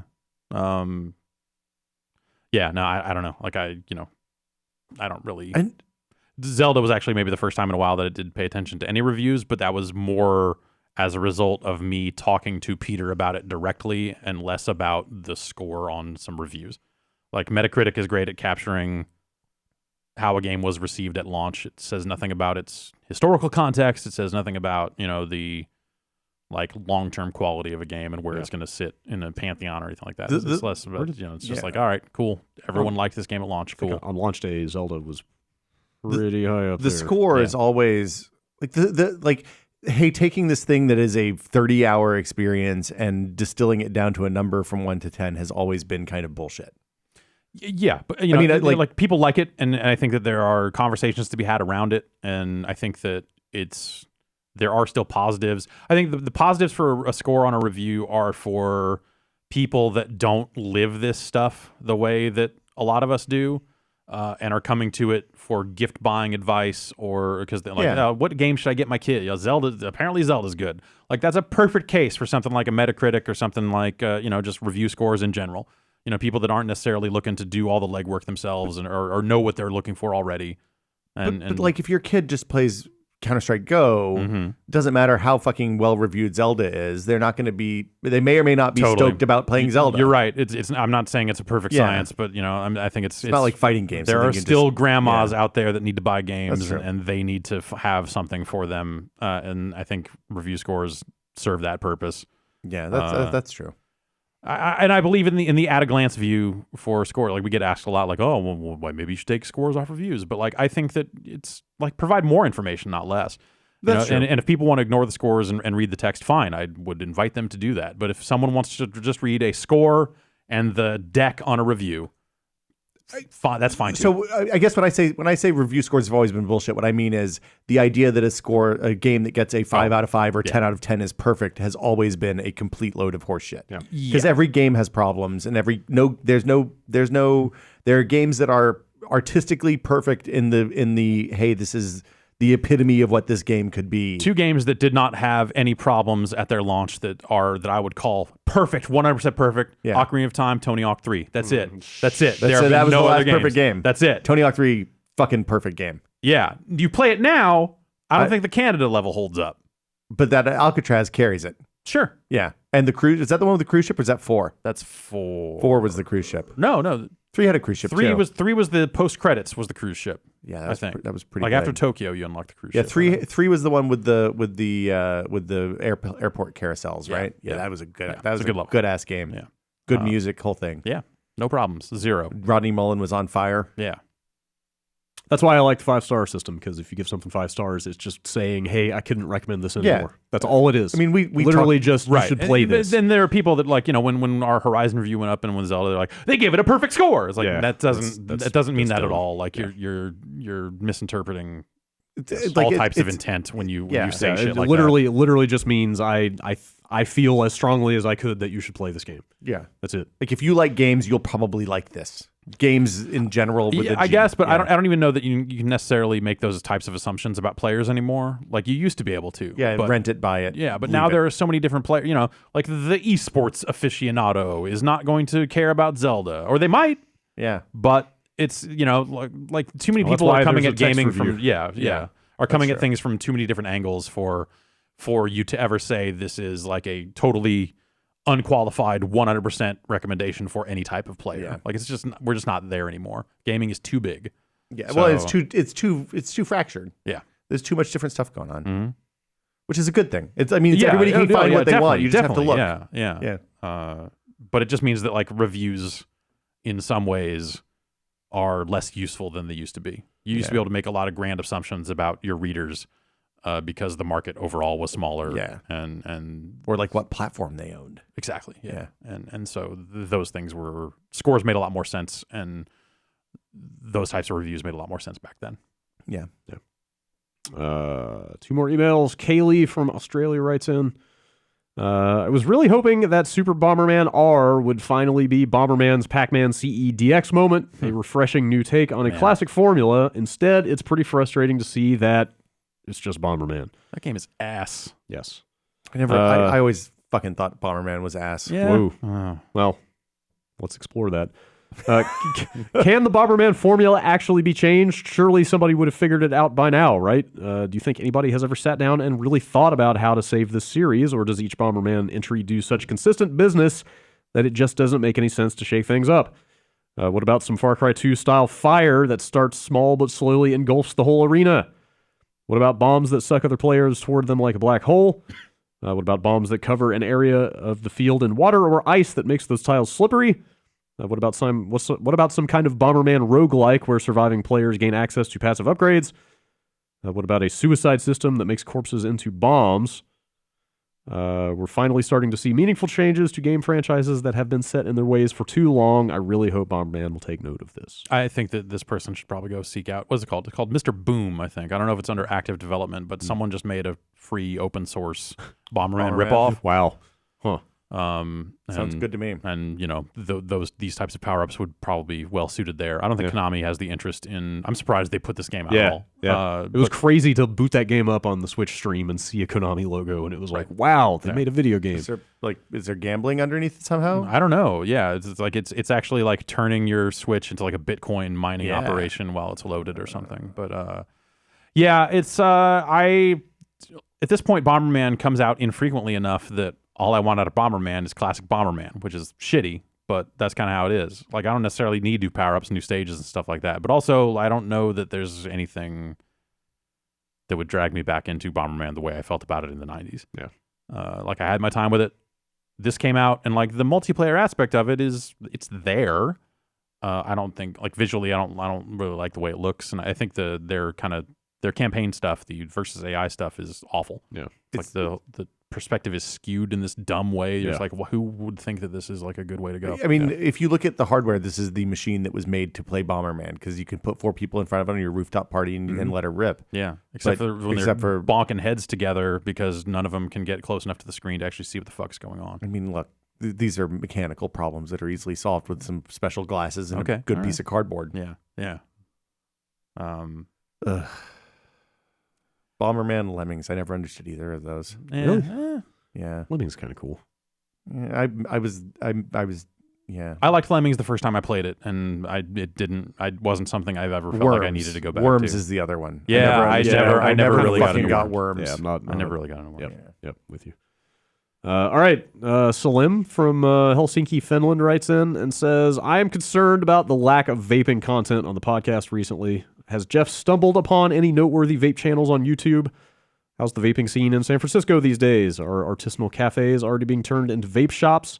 What's the hottest new juice flavor? People have a right to know. I saw some fat clouds in the park above GDC. Yeah, it's everywhere. When you every day walk into the office, I am guaranteed to see plenty of vaping. No, I don't know.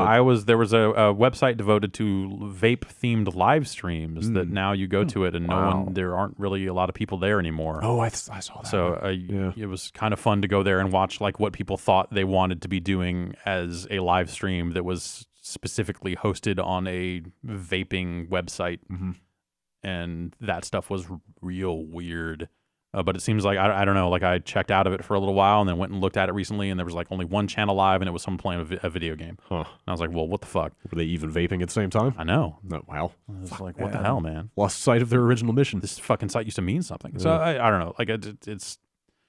Subculture is ebb and flow, man. Yeah, I don't know. Like that shit is ridiculous, but now it's established and ridiculous. Yeah, that's like, fair. It's still, like at some point, those jokes are those jokes. Yeah. And continuing to dwell on them is just to repeat it over and over again. Okay. So. There has to be a Tumblr of like all the weird vape shop names though, because there's a bunch of good puns in there. I mean, I say good, but I don't mean good. Yeah. Yeah. All right, bombcast@giantbomb.com. That's going to do it for the emails. And also, we're going to potentially pull some email questions for our PAX panel this weekend in Boston. So email beastcast@giantbomb.com. Yeah, Vinny's going to be corralling those, right? With PAX East in all caps in the subject line if you want a question to be considered for our PAX panel. All right. Yeah.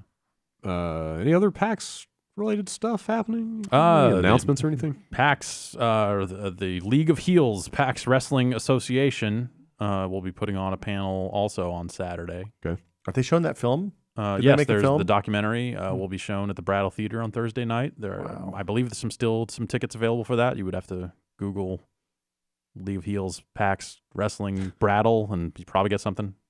I don't know. Documentary.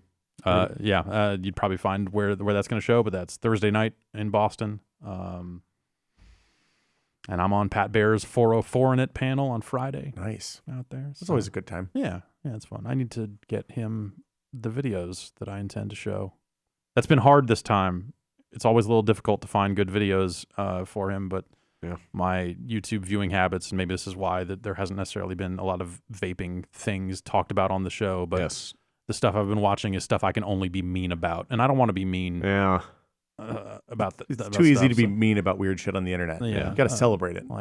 Pat's panel is about fun and not about that specific brand of dark fun. So I need to find some less dark fun to bring. Less dark fun. Yeah. Brad, do you have any plans for UPF? Just gonna be you and Rory. Yeah. I mean, I'm gonna stream some stuff. He was talking about also streaming some stuff, but it sounded like his schedule might be a little puppies up in the air. Sure. But like I said, I borrowed that Elgato from you. I hope it works out. It's been working out pretty great for Jeff. That new S version. Yeah. Totally. So I'm hanging back. I'm not going to PAX, but I will definitely stream some stuff on Friday. Cool. Some stuff out to stream. Yeah. Now. So that'll happen. Awesome. All right. Well, thank you for being here, Will. Oh, of course, anytime. Nice to have you check in. Foo Show episode 1. Okay.